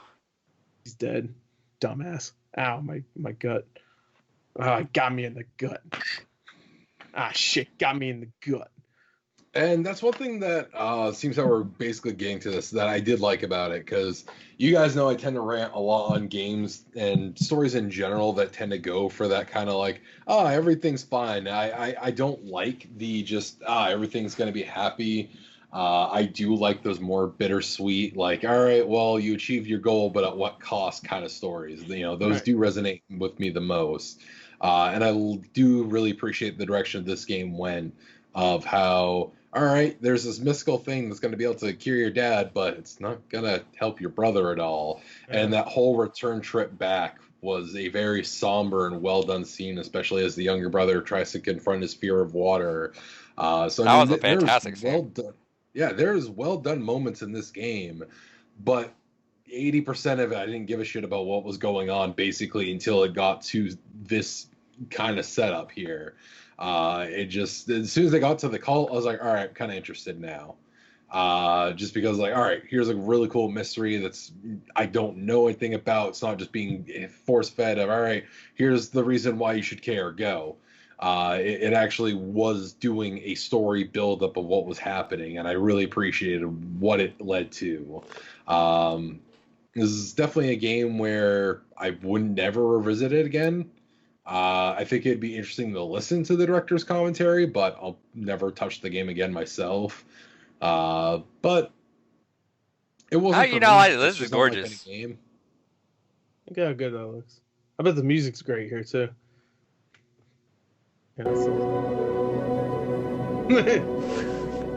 Yeah, I'm thinking it is. David didn't know. He just had this muted. Yeah, just wait, mute it again. That's David's experience. Me and Gore. I mean, I was listening to a podcast while playing it, so I mean, yeah, David had shit on. Yeah, I think the new Iron Man looks like shit. That's what he said. I don't know how you multitask like that and still like. Yeah, he's playing. And still like actively take stuff in. Like I can't. I need to like focus all in on stories and stuff. Otherwise, I am just one of those people that I can't do things in silence. I need some kind of chaos or some kind of disruption going on for me to focus. So I've just always multitasked like that, where if I'm playing something and I'm not already engaged in its voice acting or its music, I got to be listening to something else, whether it's some kind of movie playing or some other kind of podcast or something, just so I can actually focus on what I'm doing. Yeah, but you're not getting anything out of it then. Can I hear this music? Yeah, I am. I'm still getting the actual gameplay and the story out of it. Here, he goes up here. You're not getting this. Yeah, Yeah, fun. this kid's like, shit, I need. I already admitted that I conceded that. You know Come what? on, David, let's go. Was good. David's probably just like not playing for like a minute, whatever. Sit up on a goddamn tree, when his brother bleeds to death. This is you. This is your first time going solo. Yeah, But not your last. and you're there playing with your fiddle. Riddle, riddle, watch him fiddle. Yeah, real quick. There. Look at Oh, that. no, David's out yodel. again. Mute it. Hate it. Look at this. There's a bird. There was a bird here. Storytelling. What's this shit? I don't know. They don't explain bad storytelling.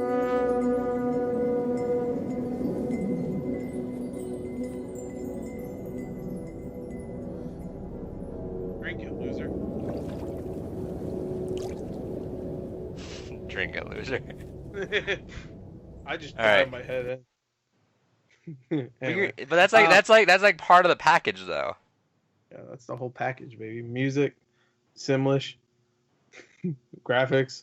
I don't know, like even stuff that I'm not into it, I'll just like even if it takes me a couple days, I will sit through it. Like Barkley, I didn't want to listen to that. I wanted to beat the shit out of that and wanted to fucking play something else. But I was like, I need to listen to it because I'm like, Well, which story I was enjoyed better? the soundtrack to it, but Which was better, Barkley or Brothers when it comes to stories?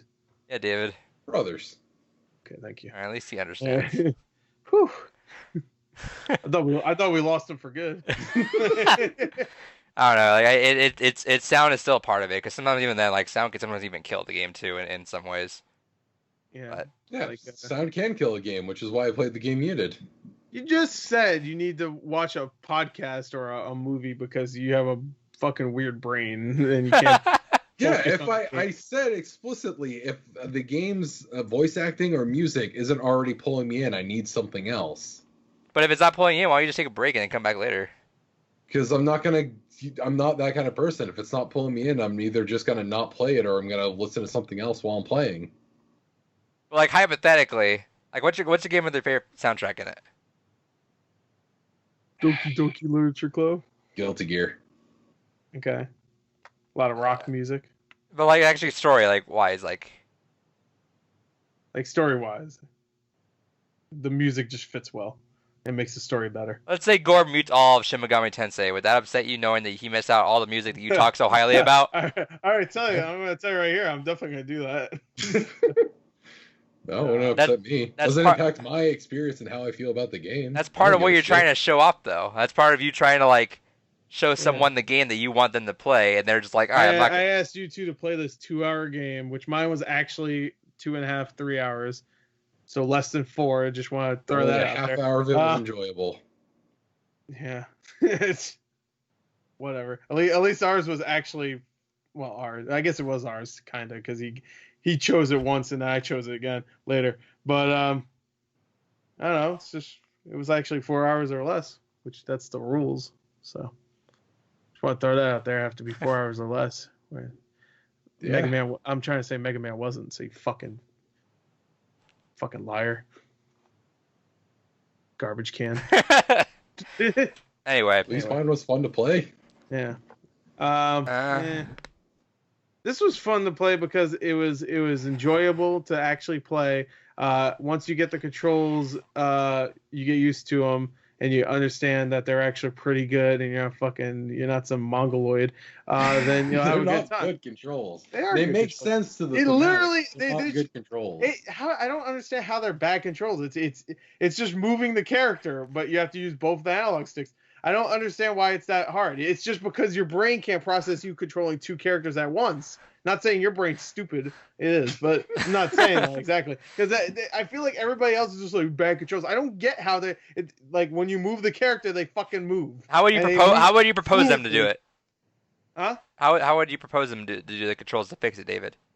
Like I said, if they added in just one extra button where it's like, all right, a synchronized movement, so I can they don't even have to still move at this same speed. They can still be at their own different speeds, but it's when they get out of sync and I have to just let the other kids sit there to let one get within range and then keep going. Though you have to press a button to make sure they're in sync, and then you have to press the button to make sure they're not out of sync, and then you have to control them differently or something. No, it's simple. When I want them just going in the same direction, but that doesn't make sense because some of the puzzles you have to. But it doesn't make sense because some of the puzzles they can't be going in sync. Yeah, that's fine. They don't need to be going in sync all the time. When I'm just fucking walking down a goddamn hallway, okay, but you have to press a button. Keep them in sync. But you'd have to press some sort of button to make sure they're not in sync at times, right? No, you just hold a button when you want them to be in sync. So David's proposing to press a fucking button, like I just said. David's proposing is that in between the puzzles that he doesn't do anything. But when you don't even have to control the camera, then why can't the right analog stick just be the fucking little brother? Like, just I'm sorry that you had to fucking, like, for 5 seconds realize that, oh, this isn't like a normal game where you control one character. You have to control two. It's almost like the fucking game's called Brothers, but whatever. It's Brother. A Tale of Two Sons, which that subtitle is not great. But, because Brothers just, you assume two sons. I don't know why I had to fucking put the two sons there. But, it should have said sons like SUNS, and I would be like, whoa. I think actually, funny enough, Joseph Ferris in the commentary says that he doesn't like the subtitle either, and you should just call it Brothers. Was it a forced subtitle probably? Yeah, it was a forced title change because Brothers is already a movie, so it's a movie. So it's like how Halo Combat Evolved was forced on Halo, even though they hate it. Yeah. So Brothers is what he would like it to be called, but anyway. And I think A Tale of Two Sons is okay. It should have been just call it Tale of Two Sons is okay. Should have been called Brothers. Brothers, yeah. I mean, sequel. One thing I will say is I think this game actually would be an interesting co-op experience. I noticed it's on Switch. I feel like this would be the perfect kind of Switch co-op game where you just each get a Joy-Con, you just play through it together, go through the story. I feel like it would be a perfect experience for that. I would agree that I think it is a good co-op game, but sadly can't really play it co-op. Like just feeling it like while you're playing it. Plus, I could see how this could work as a co-op game because all right, I'm on this thing while you're turning the thing and stuff. I have to rely on your timing and mine. It's good as a one-player game because you can rely on your own timing, so you don't need to worry about this guy being a little off. Yeah, but that could also be fun because you fucked Plus, up. I feel like it would help with the theme of what's going on. I think having it as a co-op game would do more for the theme. I disagree, Gary.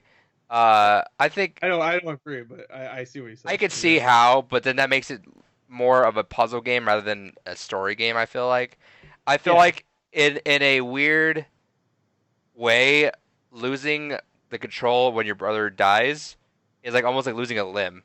Suddenly, you only control. That's why I love that they don't switch the controls up because you are now controlling one controller. Using the right analog stick. It's because it makes it like it's actually kind of like a good story element where it's like he's not replacing the brother. It's just. You just lost. And now suddenly, not only are your controls more limited, there. The analog stick is still there. The left analog stick, which is the common stick you use to move a character, is still there, but you can't use it anymore. You have to use the right analog stick. But there's the main one now. Oh, go ahead. And it's not only it's a hindrance, like you're only holding that, but also like it's more complicated. It feels like you're losing a limb. Also, like the brother also is struggling through it too. Like he's also having a harder time through everything else. I feel like it's almost like a weird way of outside storytelling in a way too. He relied on his brother to again through the water and stuff, and I can see the logic to it. Yeah, but I will say it could be an interesting co-op experience for most of the rest of the game. Just like even like the parts where you're climbing on the walls of that like one big castle place. It's not like a tower, not a castle, but like you're using the rope to swing one brother over there, and then that could be interesting co-op because by time. By concept, the stuff you do, yes, but I feel like by story that takes an element out of it and doesn't make it takes the wind out because it'd be a good second playthrough. It's because now you're having to coordinate. Sometimes maybe your friend's not getting it. Now you're kind of getting frustrated with it, but otherwise it's all you. Yeah. You don't have to think about that. Because if you're dying, it's you. Right. Because the game, I don't think it has any problems when it comes to its gameplay. Personally, you might not like the puzzles or stuff, but when it comes to like how they, I thought the puzzles were fine personally. Yeah, I mean, they're simple, but but none of them have like any inconsistencies. Like Yeah, a lot of them are simple. Pull the lever, twist the lever. Shove little brother through a gate. Spin it, bop it, twist it. Twist it, pull it, shout it. Then Fist an ogre. Your mom tells you shut the fuck up, and you're like, I can't play my new toy. Well, she's dead in this game, so it's okay. Well, you cry, so you use the crying, shouting. And I don't know how you can get to that ending and like not feel how fucking brutal that is, because I mean, let me go back. You didn't have any audio, so. Yeah, let's see how. Let's look at how. I literally said that was one of the reasons why I liked the end of the game, is just because of how brutal and dark it went. Yeah, it's very dark too. There you go. There's a big brother. I guess we didn't show the brother's death, which is really fucking good. Yeah. When he has to bury his brother. Dude, it's like a scene where you have to. Like, he's dead too, because you're like, okay, cool. Like right here, when he has a vision of him hugging him one last time.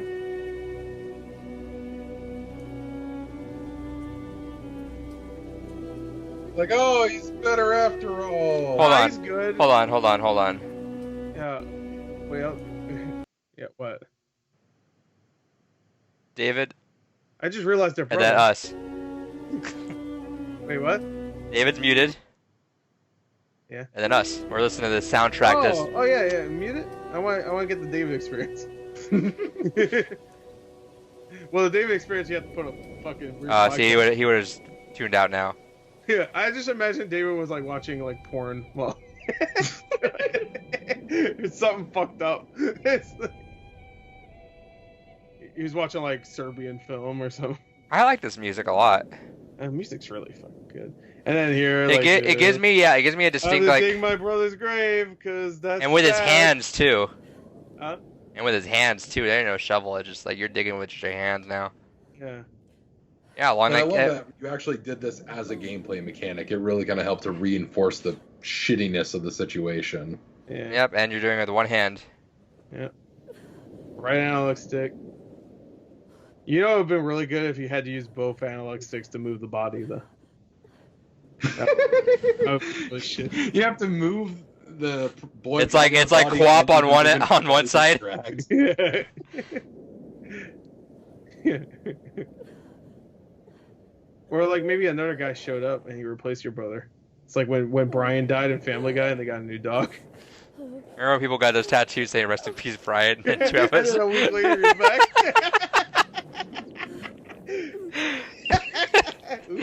Well, I guess they could just pass it off as maybe somebody they knew dying. Yeah, even if they had the dog there next to it.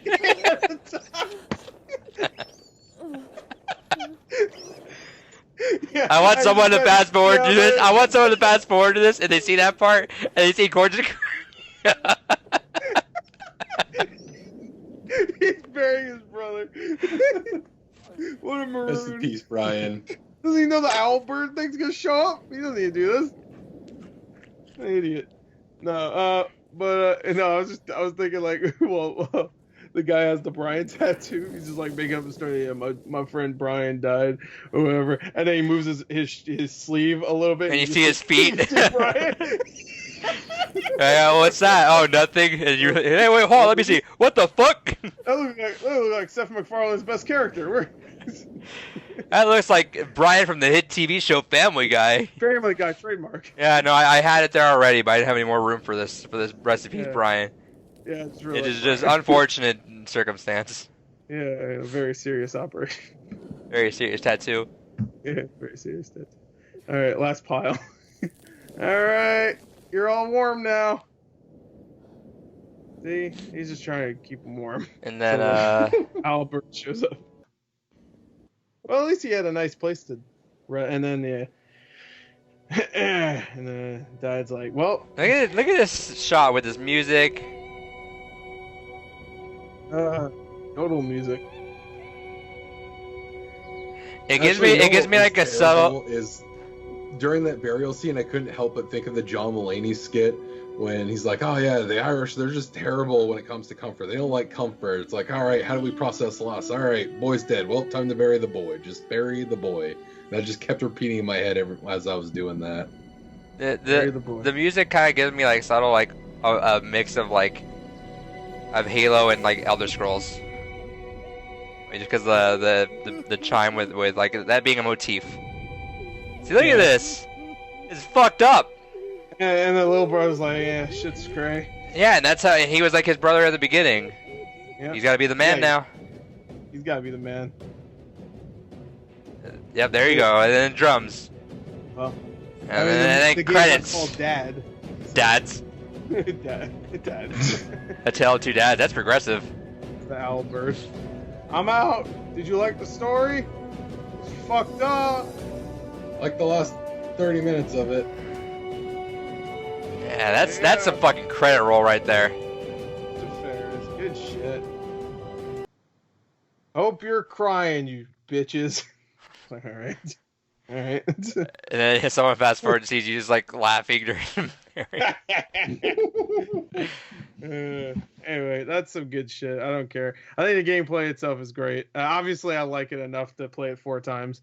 But it's always nice to see a game that knows how to tell its story without actually having characters look at each other and going, "I need to do this because I'm really agitated. I need a weapon. I need a whip." One of the best stories in video game history. It's just Master Chief's 4-game journey because I don't count 5. 4.5 because he's like half in there. Yeah, I don't count it either way because I don't think they're gonna count it for infinite anyway. So I hope they retcon it somehow. They're just not gonna count it. I think they're gonna go Halo 5 Infinite. Halo 5. That'd be great. All right, well, I mean, not much else to say. I do like the little secrets too. I mean, I touched on them a little bit with the little like the guy trying to commit suicide. The guy trying to commit suicide. You stop him and you find out. That was early, right? Yeah, I'm pretty sure that's before. Actually, did you just click right on it? No, okay. No, cool. It's not. But it's after the troll part. That's like, you know, when you open a textbook, they're like, all right, turn to page 412, and you turn it's around 412. You're like, fuck yeah, I'm fucking awesome. Hell yeah, babe. You say go earlier? No, later. I'm pretty sure it's after the troll part, but before the suicide forest thing. I could have sworn. I don't know. I don't think it's after the forest. Let's see if we do this, and then afterwards we'll sign off and. Yeah. Well, maybe he could have skipped it. Also, I guess. If he got the wishes, I don't think so. Yeah, the wish was pretty. When it comes to. So after this, you said. Things that are obvious. Yeah, maybe it's. Yeah, I think it might be right after this. I thought it was, and then. I don't know. I just replayed it, but it's. I don't know. Like I said, everything kind of morphs together. Bye. This is music. See ya. Yeah, I didn't get too many of the secrets. I got the one with the sheep just because I kind of stopped for a little bit to see, all right, can I throw these sheep into the fucking water or something? And ended up just carrying the sheep to see where I could throw it and figured out I could get it all sooty. And I got the one for throwing the girl's ball into a well. Yeah, that one's fucked up. Yeah, no, I don't know where it is. Maybe it is after the Dark Forest. I don't remember. I don't remember, dog. That's some shit right there. Yeah, that's some creepy shit. Oh, he said that this was actually a dream he had. Yeah, he had a really fucked up dream, but it was the Oscars they're trying to get him. But no, it was supposed to be the wolves going after him, but they couldn't program it right. So they just created these tree monsters instead. I like it. Yeah, I like the tree monsters better, actually. Oh, you better go up a little bit. What are you doing? Go up. This is music. Good fucking music, man. Creepy. I'm scared, man. I'm gonna shit my pants. Do it. Alright. Alright. There you go. Confirmed. Confirmed. Look at David's face. Yeah. I'm really intrigued right now. He's loving it. He thinks it's a great game. I guess maybe it's right after this. I don't know. The search for this fucking suicide guy is yeah. All right, I think we're good. Yeah. All right. Look it up. Play it yourself. It's only 3 hours long tops. On Game Pass on both PC and console. Yep. It's cheap though. It's actually on sale right now, I believe. Physical copies are cheap too. So if you only have a PS4, it's like maybe $10-$12. Digital, I'm sure, is like 15, 20. So. It's worth it, in my opinion. So there you have it. I think on PC it was like 20, yeah. Yeah, but I would have been pissed if I paid $20 for this game. Yeah. Well, I have to pay $20 for fucking Nocturne, so I don't know. Yeah, but at least you get 90 hours of entertainment out of that. Or 90 hours of him just not having fun, and he's gonna just hate you for a while. Yeah, I'd rather watch Scoob. 90 times. Scoob. All right. Shoutouts to Scoob. So that's the last fan favorite. If we do another one, it might either be after Nocturne or maybe somewhere in the middle here.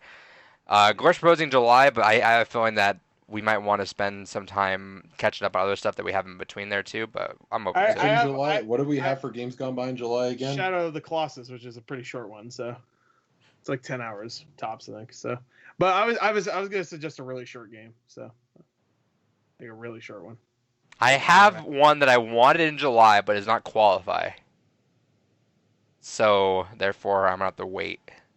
By the way, the game I'm deciding that I want to do for July is going to be one David will hate, so he'll probably hate another game then. Maybe we'll do a 10-hour fan choice in there and just keep it at that. 10 hour? Max 10 hours instead of 4 hours. If it's only a 10-hour game, I've got a full month. Oh, yeah. For the September one you talk about? Or for July? For July. 10 hours? Damn. I could do one. I mean, the only thing I'm really excited for in July is Deadly Premonition, really. And, I do want to play Ghost of Tsushima. The Ghost game, yeah, but that's like... We'll see. We'll see. I also want to keep July sparse for us to like keep in touch with everything that's coming out that year. That way when we go into later on, we don't have to worry too much about stuff going forward. But we'll see, too. I'm open to stuff. I really wish... I hope I have July next year, then, maybe. We'll see. What, you thinking like some Independence Day? I want some America shit. Some America shit? Yeah. Well, Shadow Claus is pretty American. The little guy taking down the big guy. Big Pharma, baby. Oh yeah, man! Civil War, baby. Wait, no, that's not the right word. All right. So big racism. We taking you down, baby. So our schedule, as it stands, is May, and this might get pushed back if you weren't listening earlier. We're probably there's a chance that we might push recordings back to Thursday just because we happen to miss breaking news every single time Wednesday night. Yeah, and Friday makes more sense for it to go up anyway. Yeah, so we might end up doing that. There's a good chance, but until then, for now, the schedule is May 28th is Chrono Trigger, June 25th is Nier Automata, July 30th Shadow Colossus, and August 27th Shin Megami Tensei 3 Nocturne, and from then on we're gonna shuffle orders and do a fan pick, and we'll see what we do from there. Yeah, so you better watch out. Isn't that gonna suck that you're gonna give David a long game and he's gonna enjoy it still? And right. What a shithead I am.